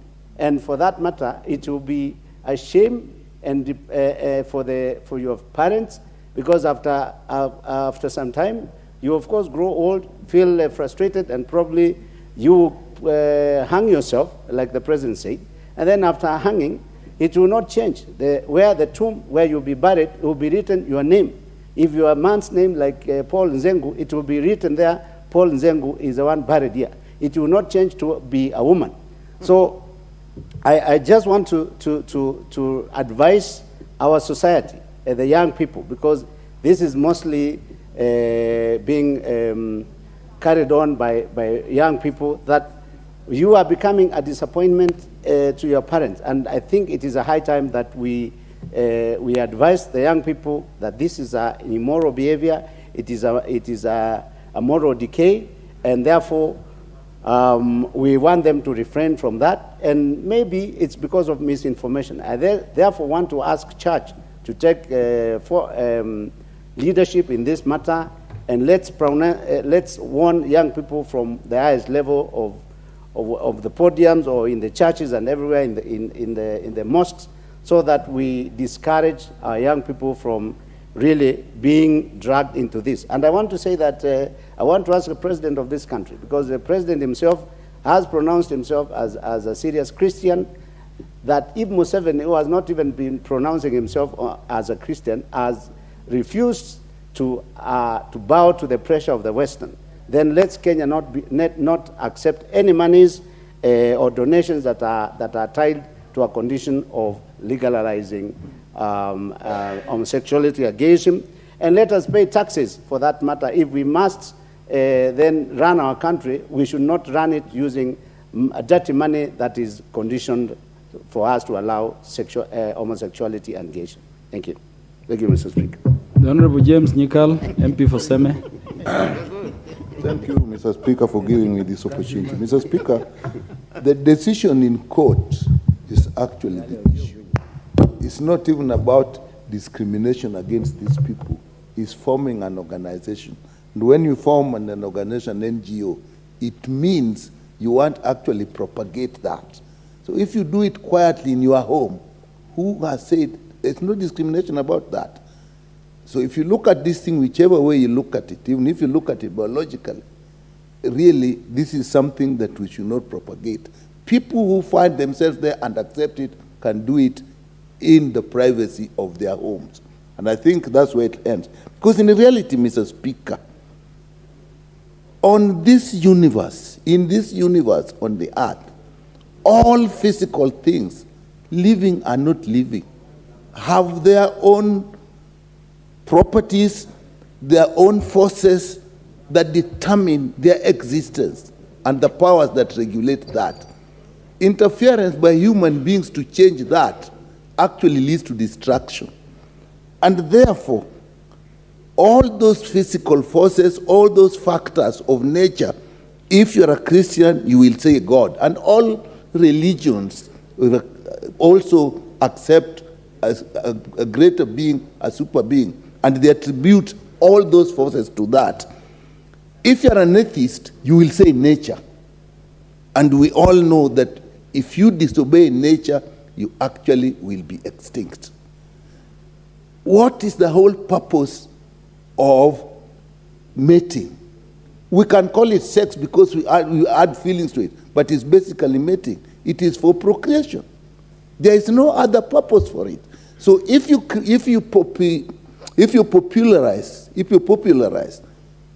promote a mating that actually does not lead to procreation, eventually in the end that is destructive. And I don't see why we should pursue that. And therefore that ruling was actually giving provision for propagating it. Because you cannot say register an organization. The object of any group is to promote what they do. And I think that is where they are. So these laws of nature, these laws of God, are then what human beings, we then incorporate in our morals, in our cultures, and in our religion, and should also be in our laws. That's what we do. And in all cases, if you look at our cultures, they reject this. You look at our religions, they reject this. Even our laws, as it is, reject this. The Constitution is clear about marriage, man and woman. Culture is accepted in our Constitution. Our laws are unnatural sex is illegal. So what is the argument? I cannot understand, I'm not a lawyer, the argument of discrimination when people want to propagate something which is not acceptable to all. I think our rights stop where other people's rights also begin. So in this case, I don't see what the discrimination was about. So I don't think there's any discrimination, and the lawyers that actually, the judges that passed this, in my view, I do not agree with them. Really, in life, it is those laws of nature, even when, however educated we are, professions, law, engineering, all these things, what they're studying are the laws of nature by which we live. We cannot defy these laws. Mr. Speaker, just let me just one thing. Have we not even observed the body of a male and the body of a female? They are different. The breasts, as much as we are probably sexualized the breasts, the main thing about it is actually the feeding of the babies. You look at the hips. We all look at ladies when they have big hips. What is it all about? It's a big pelvis that is for easy delivery. So we now want to actually, that is all. God is so smart that what we admire must promote babies. Give Dr. Nyikal, because of special expertise, 1 more minute. Well, I think if that is what you want, I can go a little bit. The truth is, Mr. Speaker, if you look at ladies, what we admire most is probably the busts and the hips. And if you look at it, what are the breasts for? For the survival of a baby. Big hips mean a lady has big pelvis and is likely to give birth without problems. So everything in nature, in terms of mating, is about procreation. Leave it at that, Mr. Speaker. I do not agree with the decision of these judges. The Honorable Mboko Milemba, MP for Mwaya. No, I come to Parliament very early. Take care of myself. And in fact, I want to caution some of the new members who imagine that we speak simply because we are here. I would come very early, I would feed in my card. And that's exactly what I do. And you'll still see me. Even in the previous Parliament, I sat there. And that's what I was. And I still continue being that. So just be early in the House. Honorable Speaker, the Constitution is supreme. And in its Article 1, it says that all the sovereign power belongs to the people of Kenya and shall be exercised only in accordance with this Constitution. But 2 is very important, Honorable Speaker, that the people may exercise their sovereign power either directly or through democratically elected representatives. That is where I will begin and end. That the Supreme Court judgment, if it is not in line with this Article 1 and 2, then it's null and void. And be that as it may, I hear the voices from members who have spoken here, the media, the clergy, and other people in this country pronouncing themselves on this. This then indicts the Supreme Court. And the Supreme Court has taken a direction, Honorable Speaker, that is dangerous for itself. Because being the Supreme Court, it should be highly respected and revered. But the fact that this alone can make the people rise and go and even block it, question it, it means that it has taken a very wrong trajectory because it's not resonating with the people of Kenya and is likely to lose its authority as the Supreme Court of this country. And therefore, a word of caution to the Supreme Court, that any time they are making the laws, they must make the laws as per the Constitution. So then, Honorable Speaker, let me refer you back to our penal code. Interestingly, being a teacher of history, the penal code was brought in this country by the British when they colonized us. And they brought it in 1930 to be specific. And it was adopted in the Kenyan laws and has not been changed. In fact, later on in my speak, I will be quoting Justice Ouko, who quoted it, that in its section 62, it criminalizes carnal knowledge against the order of nature, with a penalty of 14 years imprisonment. This provision is applicable to sexual intercourse between men. Section 63 prohibits attempts to commit the offenses criminalized under Section 62, with a penalty of 7 years or above. This penal code, which we are referring to, was brought by the British law in 1930. They are the ones who brought it. So if anybody is quoting laws, imagining that there are some foreign laws and other laws that are just African, no, this was a British law in 1930. Honorable Speaker, when this matter began in the lower courts, the High Court, the Court of Appeal, all those courts, the lower courts, refused to register this organization because they quoted the penal code. They said we cannot register an organization that will propagate the interests that are against the law. Because there have been, Honorable Speaker, several attempts to challenge the penal code. But however, none of them have been successful. And you'll find in this judgment, I'm holding the judgment, Justice Ouko questioning the fact that he cannot support this matter because already it dissents because it's against the penal code. The judges who went ahead to register this thing did references, Honorable Speaker. One of their references was all European countries except Botswana, where you know where King Muswati can do what Muswati can do. But none of the other references they went to was an African state. I want to say, so that I don't even take extra time, that this is a wrong judgment and we shall indict the Supreme Court. And if possible, we as members of Parliament and leaders of the people could organize demonstrations.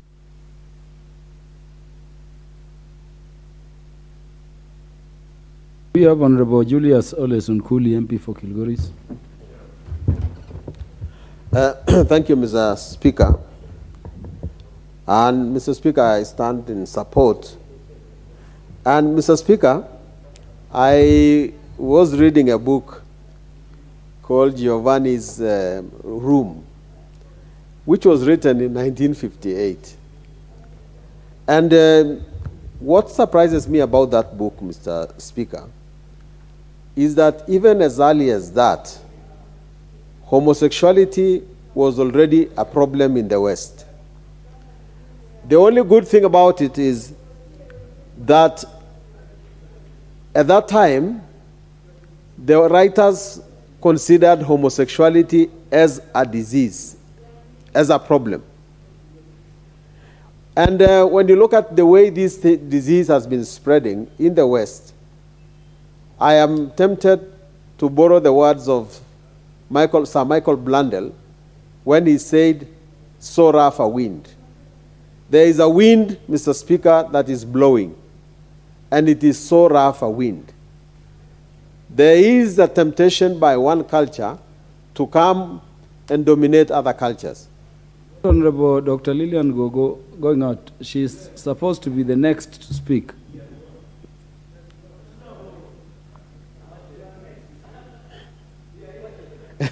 Okay, Mr. Speaker.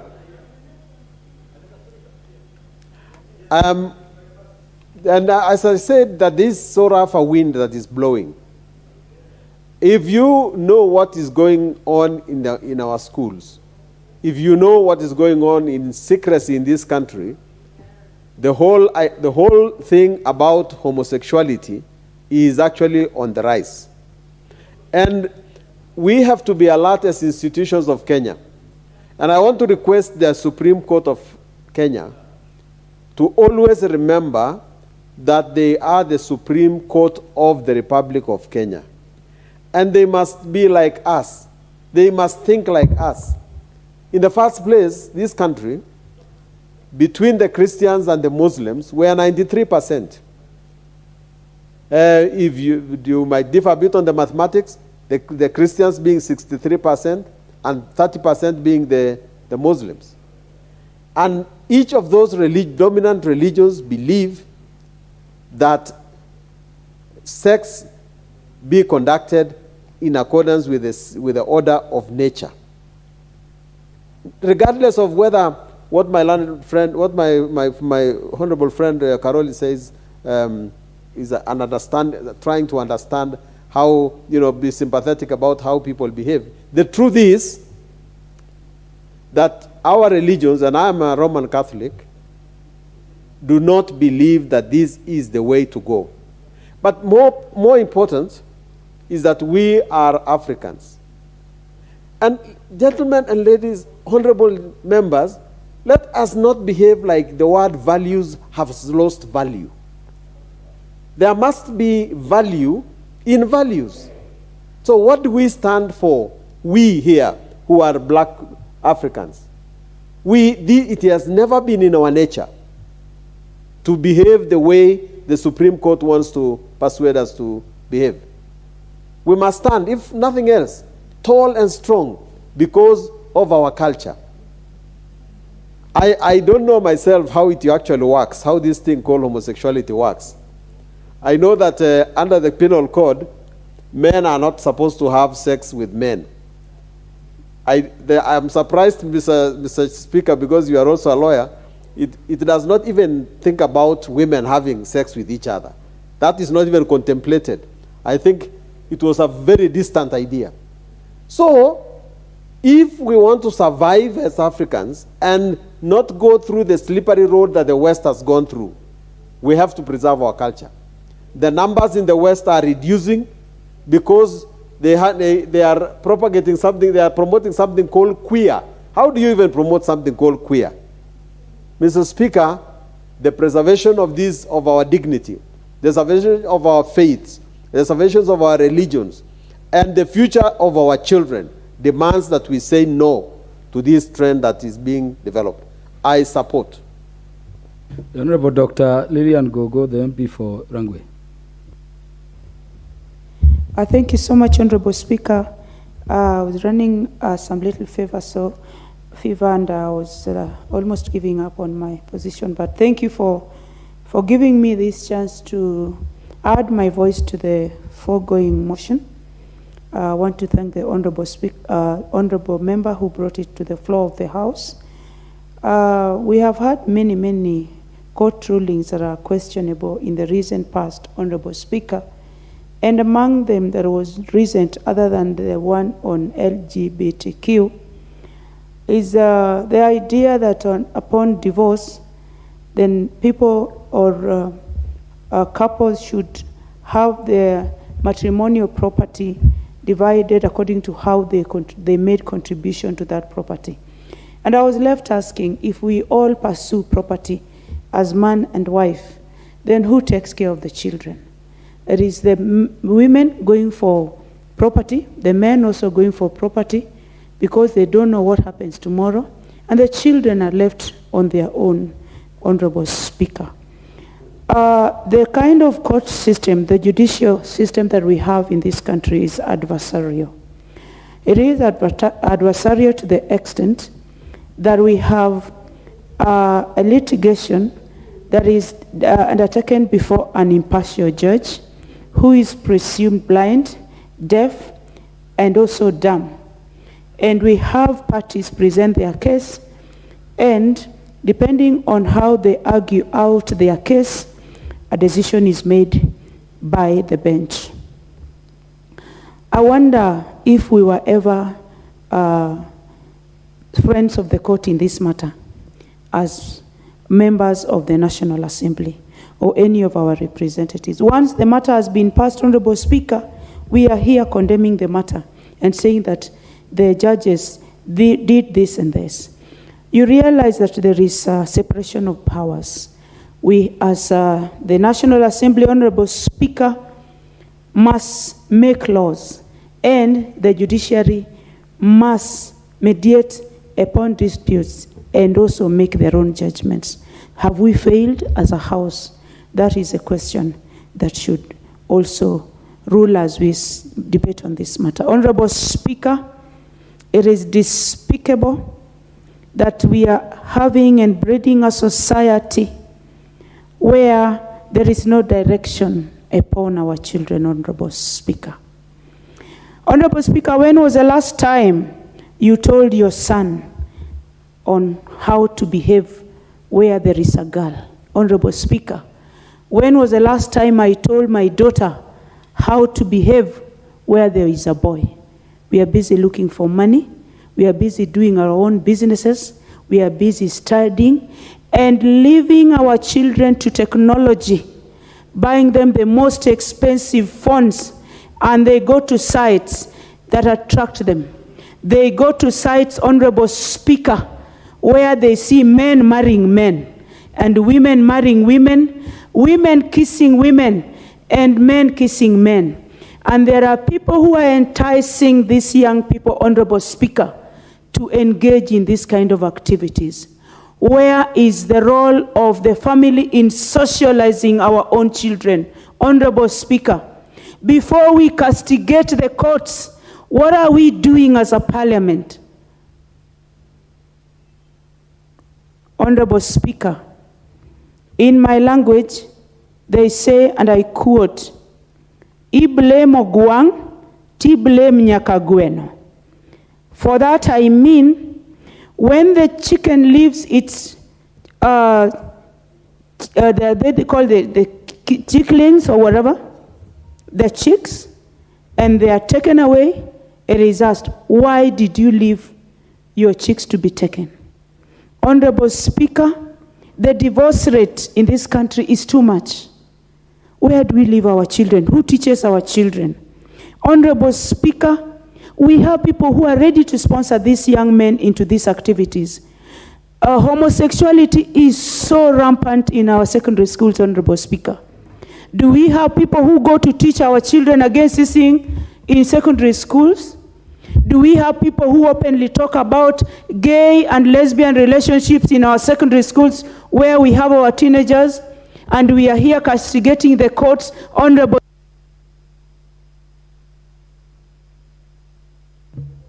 30 seconds only. 30 seconds. This is what I say. We have failed as a society, Honorable Speaker. And on this matter, we need to come out and educate our children. We need to come out and be there for our children.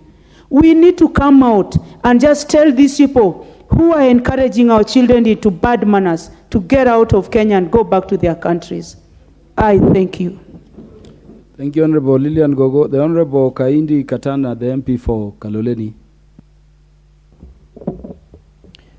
Thank you, Mr. Speaker, for giving me this opportunity. I want to join my colleagues in condemning the ruling of the Supreme Court. Mr. Speaker, we as Africans, we have our African and cultural values, which the Western and the Americans must respect. This country is guided by the rule of law and the Constitution. The Supreme Court contradicted itself by saying that homosexual is not allowed in our country as per the Constitution. Then how come that the same judges are now saying the gays, the homosexual, lesbian, they have a right? What a contradiction. The Supreme Court judges must apologize to Kenyans. Mr. Speaker, I'm afraid this House is slowly losing its authority to the judiciary through the back door. So this House must stamp its authority. I'm a Catholic by faith. I know the teachings that homosexual is not allowed. Both the Bible and the Quran pronounce itself that marriage is for a man and a woman. Mr. Speaker, what feelings would I have for another man? This is the cleverest way by the West and the Americans to reduce the population in Africa, and Kenya is the target. Mr. Speaker, there is a conference going on in Belgium, and we have Kenyan delegation. I had the privilege in January. I was in Arizona through the invitation of the Family Watch International. One of the clauses in the so-called trade is that we should embrace comprehensive sexual education for us to get aid. This is the second colonization by the West. If we have to embrace homosexual for us to get aid, then we don't need it in Kenya. And I'm calling upon our president, who is a Christian and a family man, to address the nation on the issues of LGBTQs. And I'm calling upon all Kenyans, from the political divide or religious divide, we have to come together and condemn these activities. You saw what happened in Kisii. Young children are being asked on how to do homosexual. And these people, they're here. They have penetrated everywhere, all the institutions of this country. And there's a lot of money which is flowing.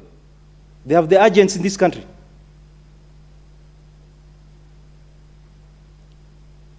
Mr. Speaker, we should be allowed to practice what is good for us. We should not be dictated by the West, and particularly the Americans. Let them stay with their bad behaviors where they are and leave us. But they should not colonize us or should not give us aid with conditions. Look at a scenario. If my mom was married to another woman, or my dad was married to another man, could I be here? So, what are they telling us? Even the animals, they're not attracted to a female or a female. So why are they trying our living God? Because God created a man and a woman. So we should condemn these acts and we should come together. We should not blame anybody, but we should come together and say, no, enough is enough. If it's aid from the West or the US, let them stay with their aid. We don't need it, but let them leave us with African values and Christian values. Thank you, Mr. Speaker. Honorable Katana, the Honorable Caroline Ngilechei, let the voice of Elgeyo Marakwet be heard. Yes, thank you, Mr. Speaker. Mr. Speaker, Caroline Ngilechei is a Catholic, and as we all know, we are in the period of Lent. This is a period whereby Christian religious observe in the liturgical year commemorating the 40 days Jesus Christ spent fasting in the desert and enduring temptation. I think this is the temptation of our time. Mr. Speaker, it is a period for Christians and even Muslims to reflect on ecological sins and fast from habits that hurt nature. This is one of the habits that hurt nature, Mr. Speaker. Mr. Speaker, I want to contribute to what Mr. Mwalio is against. Mr. Speaker, at times, when you hear things being pronounced here and there, I think at times in Africa we should, or specifically Kenya, we should be very choosy and decide to choose our problems. We have so many problems that are affecting us. We have so many problems that we should be spending time in this house discussing, rather than the so-called LGBTQ or whatever. Mr. Speaker, we don't need to add problems on top of problems. This thing is becoming a problem. Mr. Speaker, if you can imagine of a generation whereby men will be working alongside men. And Mr. Speaker, one thing that keeps me asking myself is, why do these people who decide to unite as men and women change their ways? Or you find a man who has decided to be married to another man, start pretending to be a woman. They put on earrings. At times they put on, I don't know, diapers to look like women. They inject some hormones. Why don't you just stand with your suit and walk with another man with a suit, so that we know you are proud of whatever you're doing? Mr. Speaker, I think it is about time we call out on these people that they should be sure of what they want and keep of. Freedom of expression or freedom of whatever somebody wants to do should not also affect freedom of somebody else who does not want to do it, Mr. Speaker. And Mr. Speaker, it is sad to imagine, you know, Africans, or we were told to leave our traditions. One of them was polygamy. So they started telling us, be jealous and don't share men with other women. But then these people, Mr. Speaker, are sharing men with objects. or whatever gadgets they use to facilitate their whole affair. Because I believe if you start doing unnatural things, you must modify some parts of your body, or you must bring in gadgets to help you achieve whatever was supposed to be achieved naturally, Mr. Speaker. So the whole thing is ill-informed, because you cannot tell a human being to resist sharing another human being, and then you tell them it is right to use an object to share.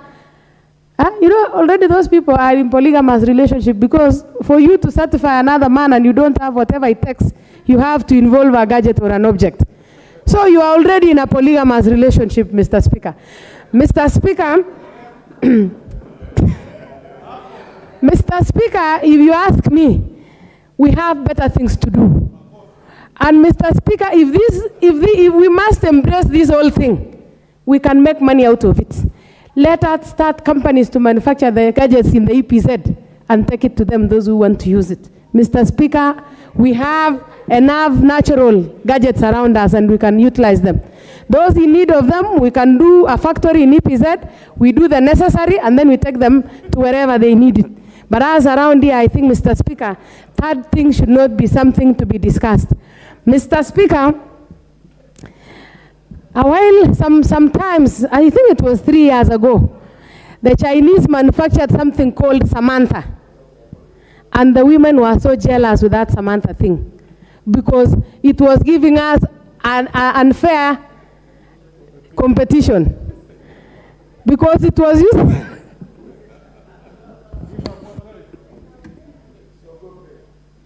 Sorry, Mr.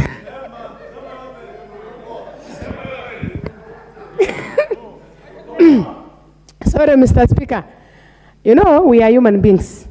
We are not meant to compete with objects. Samantha was using electricity. I am using blood and flesh.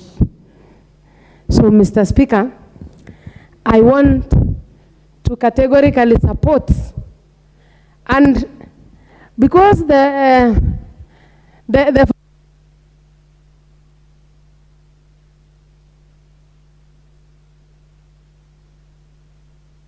30 seconds, because you took a bit of time laughing at Samantha. Thank you, Mr. Speaker.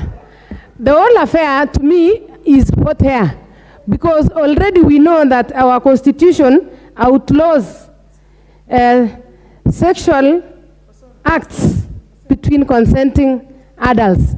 But at the same time, you are allowing something which is outlawed you are allowing them to form association. So, Mr. Speaker, I can call it hot air, and it shouldn't be either here nor there. Thank you, Mr. Speaker. The Honorable Oscar Nabulindo. Thank you, Mr. Speaker. Thank you for giving me an opportunity to also express myself on this motion of adjournment brought by Honorable Mwalio. First, I take this opportunity to join hands with my colleagues who have strongly condemned the Supreme Court ruling about this issue that is burning the nation. Mr. Speaker, Kenya is a very, very religious country. And since that ruling was made, debate has been going on around this country about our beliefs. This is Africa, and in Africa we have values, norms, and traditions that we subscribe to. And so this ruling has actually gone against the values, norms, and traditions that we believe in Africa. Mr. Speaker, sir, this ruling is actually giving very bad precedents to this country, because so many other groups are going to come up and it's going to be chaotic in this country. For example, we have these very many groups which believe in fantasies and fetishes, like there are those who subscribe in bestiality. They are also going to say they want their right to associate. We have the necrophilias. They are also going to say they want a right to associate. We have pedophiles. They also want rights to associate.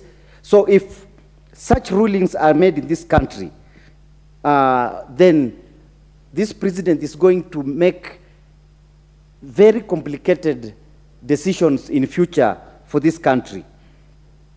Mr. Speaker, we should be careful as a country of what we adopt from the Western countries. In Western countries, they have their own beliefs, they have their own norms, and they have their own traditions if they have. And so by just copying because we are seeing things on the internet without considering what the majority of people feel is actually wrong. And of late, the Supreme Court has been making very controversial rulings that do not actually go hand in hand with the beliefs of the many Kenyans. And I wonder why that is happening in this country, where the Supreme Court is always ruling against the thoughts and ideas of the majority of Kenyans. If this debate, even in this House, almost 100% of the members of the House are opposed to that kind of ruling. So it means the whole country, and this represents the people. It means 90%, 99% of the country do not subscribe to that kind of behavior. So why are they ruling? On whose favor are they ruling? So, Mr. Speaker, is it a coincidence that the First Lady of America was here and 2 days later a ruling was made, and then 1 day later Kenya was promised to receive 16 billion shillings? Is it a coincidence, or is it something that was planned well by the government and the Supreme Court and the Western country where the First Lady came from? That's America. Mr. Speaker, there's so much that we can talk about this issue, but I can see the red light is on, and I'll give other members time. The Honorable Rashid Bedzimba, MP Kisauni. Asante sana Mheshimiwa Spika kwa kuniruhusu niweze kupenyeza sauti yangu kwa swala hili. Nitakwenda kwa haraka kwa sababu ya muda na wengine pia wapate nafasi ya kuchangia. Kwa kweli Mheshimiwa Spika, inasikitisha sana Mahakama Kuu kuidhinisha kusajiliwa kwa vyama hivi vya usagaji na ushoga. Yaani kwa njia nyingine inaitwa uhanisi. Mimi nitawahusia majaji hao kwamba wamche Mwenyezi Mungu. Hapa duniani tumekuja kulima shamba ambalo matunda yake tutayapata huko mbele. Kwa hivyo lolote wanalolifanya hivi sasa, maamuzi yote wanayotoa hivi sasa, watakutana nao mbele ya hera, ambao wote wataondoka katika ulimwengu huu. Hakuna mtu atabaki. Na pia wao wajue kwamba wataweka kumbukumbu za vizazi vilioko na vitakavyokuja kulingana na maamuzi yao hayo ambayo wanayafanya hapa. Nchi hii ni ya watu wanaoabudu Mungu. Leo tunalazimishwa kuabudu shetani.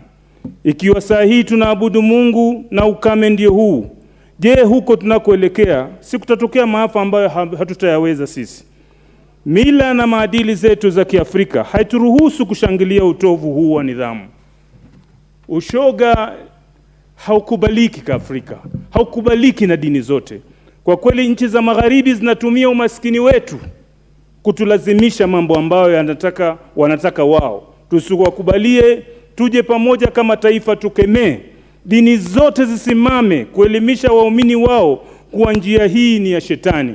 Tusikubali kuelekea kule waliko wao. Wametufundisha kutembea uchi, wengine wakaigiza, sasa wanataka kutungiza kwa shimo, sasa walete ushoga, mwisho hata kwenye jumba kama hili la kitaifa la kutunga sheria. Ikiwa mtakubali kutakuja spika moja wejishoga linkaa pale, linjipaga rangi ya mdomo, hapa utakuwa sasa ndio tushamaliza kabisa taifa zima. Tusimame imara, tupinge hili jambo. Asante Mheshimiwa Spika. Geoffrey Ruku, the MP from Mbeere North. Thank you, Mr. Speaker. Can I use the front? This thing, I'm tall, Mr. Speaker. It's gone. You have 3 minutes only. Thank you, Mr. Speaker. I rise to support and at the same time to question a number of issues. One, when I am a Catholic, Mr. Speaker, and when the Pope made the statement on the issue to do with homosexuality or the gay, you wonder, Mr. Speaker, whether the interpretation of the Leviticus chapter 20 verses 13 is exactly what we are understanding as Christians. At the same time, Mr. Speaker, we saw the Church of England giving the mandate for the clergy to ceremonize marriages of the same sex. So you see that the church, or what we may call the body Christi, is reading from the different scripts, or the body Christ is not in unity, Mr. Speaker. And I think it's high time for the church to call a synod of bishops, so that the bishops of the Western world and the bishops of the African countries can be able to speak with one voice. Because the bishops in Rome, they are telling us that homosexuality is not a crime. The bishops in African countries are telling us we should not even think about homosexuality. Number two, Mr. Speaker, is that as parents we are supposed to raise our children without the Supreme Court telling us that our children have the right to engage in issues to do with gay and lesbian and such kind of issues. So I rise to support the motion that this thing should be condemned with the strongest terms possible in our nation. But the church should be in a position to speak in one voice because it's a universal church. We don't have an African church, American church, and the Church of Europe. Church is one. They should be in a position to speak in one voice. Honorable Andrew Okuome, Adepo MP for Karachuonyo, for 3 minutes or less. Thank you, Mr. Speaker. In fact, it's strange that I'm talking, or I'm given opportunity to talk about what I hate, because our culture certainly does not allow us even to discuss, leave alone consider. It is a taboo to think of a man marrying a man. It is against our culture. Mr. Speaker, I'm just wondering about a situation where your neighbor, a man like you, comes up with another man and introduces that man to you as his wife. Surely you will think this man has gone mad. He's not working in brain. If you look at our culture and compare it with the Europeans one, or rather, or the American one, surely, Mr. Speaker, I tell you, our culture is rich and they admire it. A number of times when they visit Kenya, they tell you clearly that they admire our culture. But they want to erode it from another side, coming up with marriage issue. So in terms of our culture, I say a very firm no, and this case has come to us not to consider, but in my opinion, it has come to us to condemn. And we should be one thing in condemning this, let me call it suggestion, because it will not even be a motion. I don't know how we would discuss it, if it is. Now, moving away from culture, let me talk about our religious inclination. We have two major religions in Kenya, the Christianity and the Muslim. I've heard my colleague who is a Muslim speaking. And I'm sure if you ask him to speak more, he will tell you that sex by people of the same gender is a taboo. A similar thing applies to Christianity as well. The Bible condemns it. Culture condemns these things we are talking about. So where is our entry point? I think what we have is just one unifying voice. Let us condemn this, and I therefore don't have any favorable word, even one word, positive, I don't have for this suggestion. I call it so. Thank you, Mr. Speaker. I see the time is against me. Thank you. Thank you. Thank you, Honorable Moses Kirima. Thank you, Mr. Speaker, for giving me this opportunity to contribute to this important motion as it relates to the existing discussion before the House.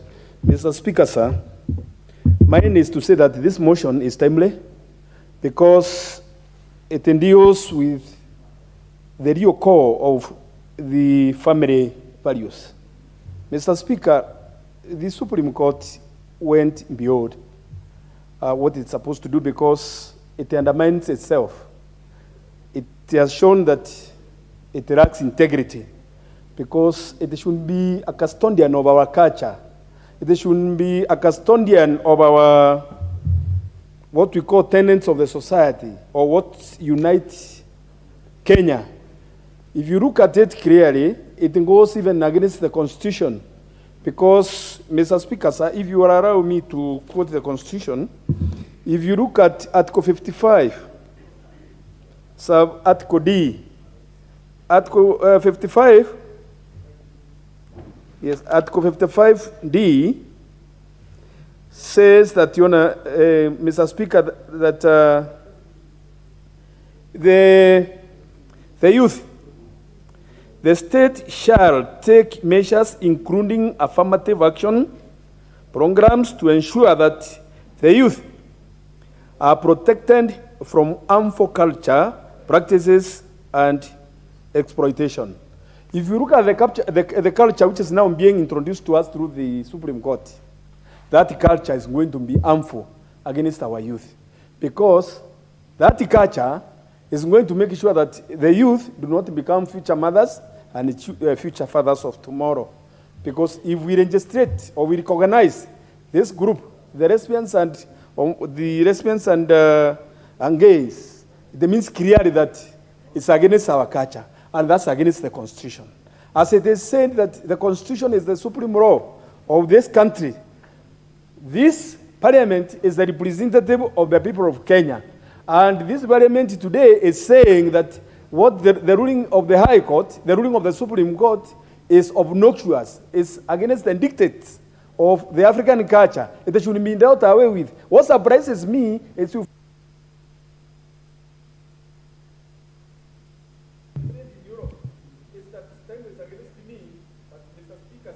Thank you, Honorable Kirima. The Honorable Kuria Kimani, the MP for Molo. Nashukuru sana mstahiki Spika kwa kunipa muda huu wa kuweka mawazo yangu katika huu mjadala. Mstahiki Spika, huu uamuzi ambao umefanywa na mahakama kuu ama inaitwa kwa kimombo Supreme Court.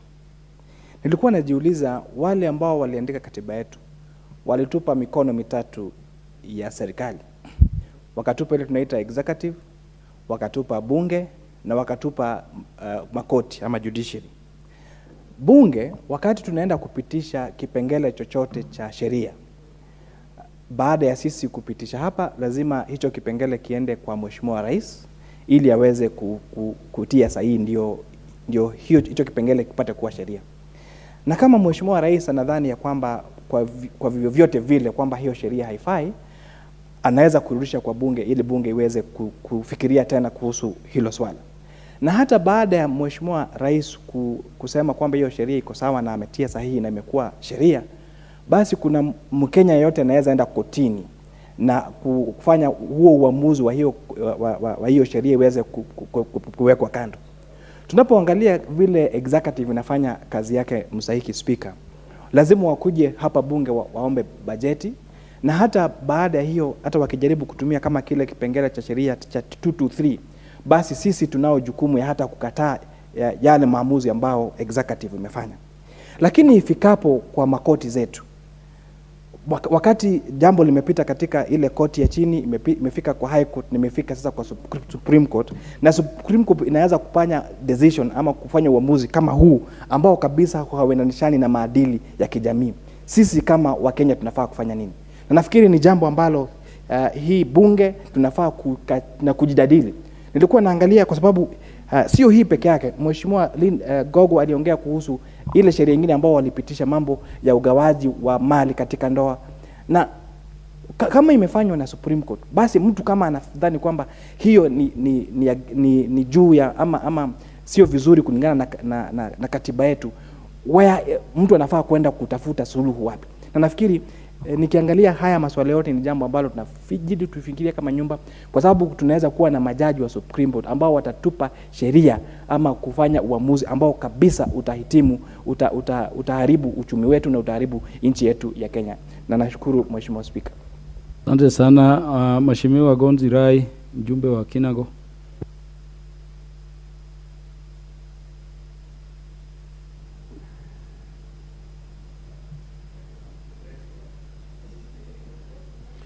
Mheshimiwa Spika, ninashukuru kwa sababu ya kunipa nafasi hii, na kwa haraka kwanza ningetaka nilaani vilivyo sheria iliyotolewa ama uamuzi uliotolewa na Mahakama Kuu, kwa sababu hiki ndiyo chanzo cha upotofu wa jamii.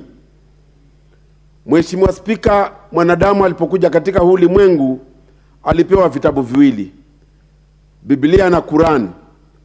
Mwanadamu akaja akajiongezea katiba.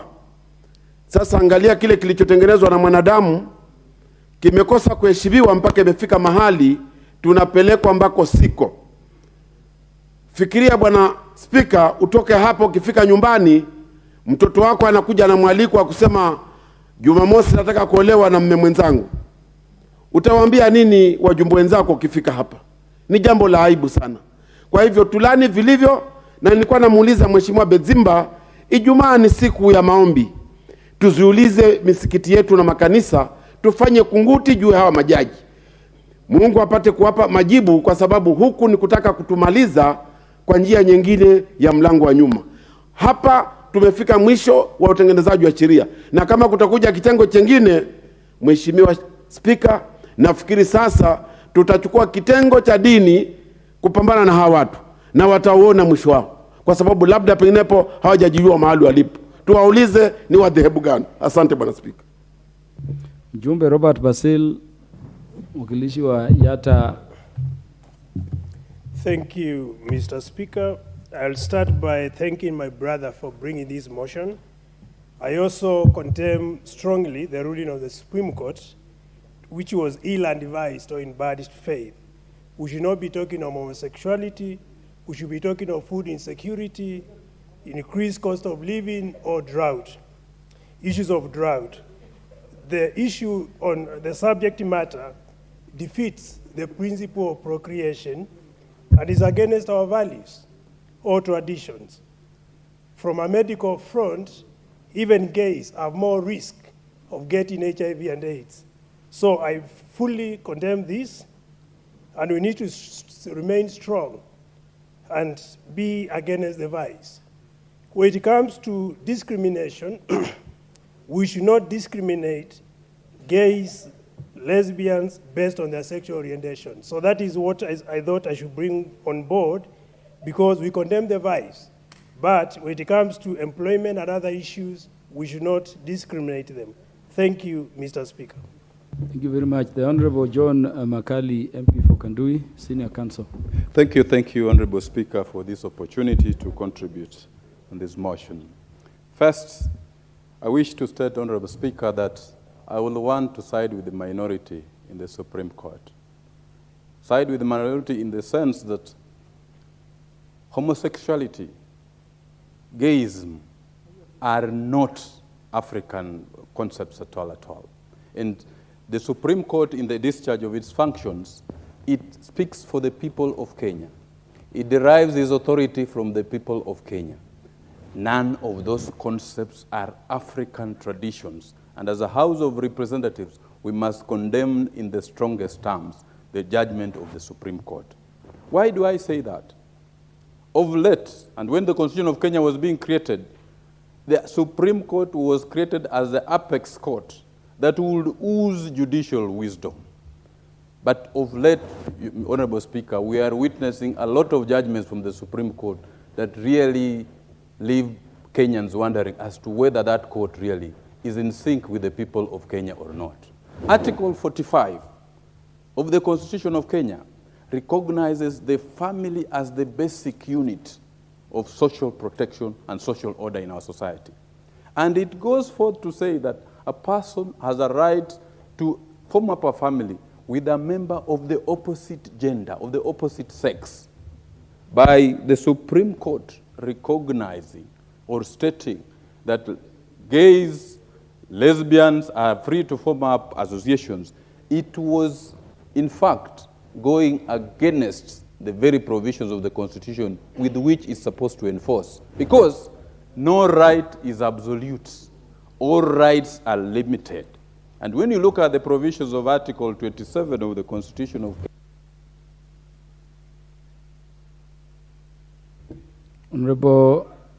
Honorable Beatrice Kemei, mjumbe wa Kericho.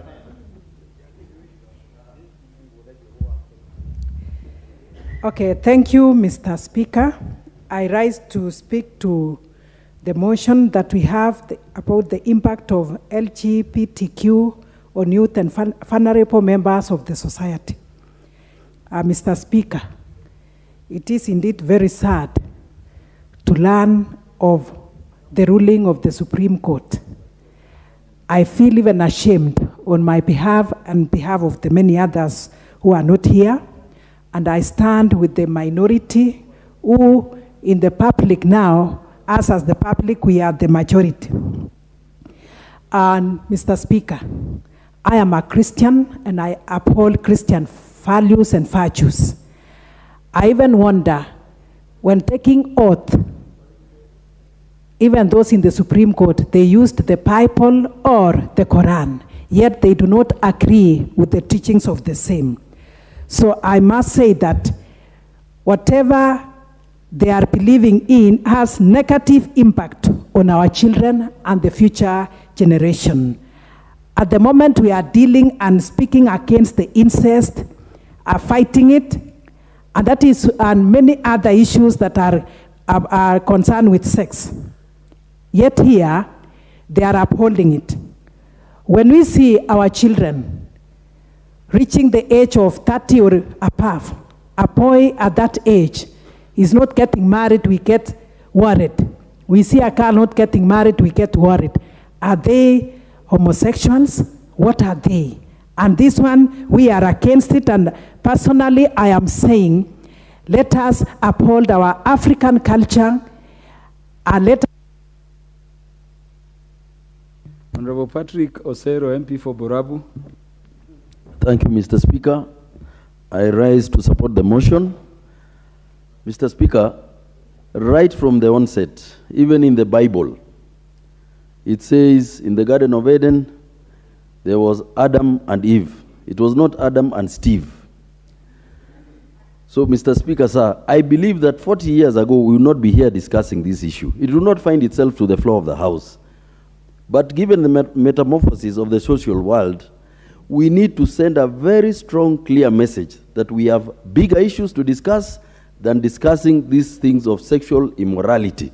Mr. Speaker, even an ant, a male ant knows a female ant. A bull knows a female, the cow. Are you telling me that a normal human being does not understand the difference between a woman and a man? Mr. Speaker, this is preposterous and we should stop it. Thank you, Mr. Speaker. The Honorable Joseph Makilap, MP for Baringo North. Thank you, Mr. Speaker. First of all, I want to declare that I'm a Christian, and this granting of the Supreme Court of Association of Lesbians, Gay, bisexual, transgender, and queer is both against the Bible and against the Constitution of Kenya. And it is a time that we should know that the majority decision in Supreme Court actually did the wrong thing.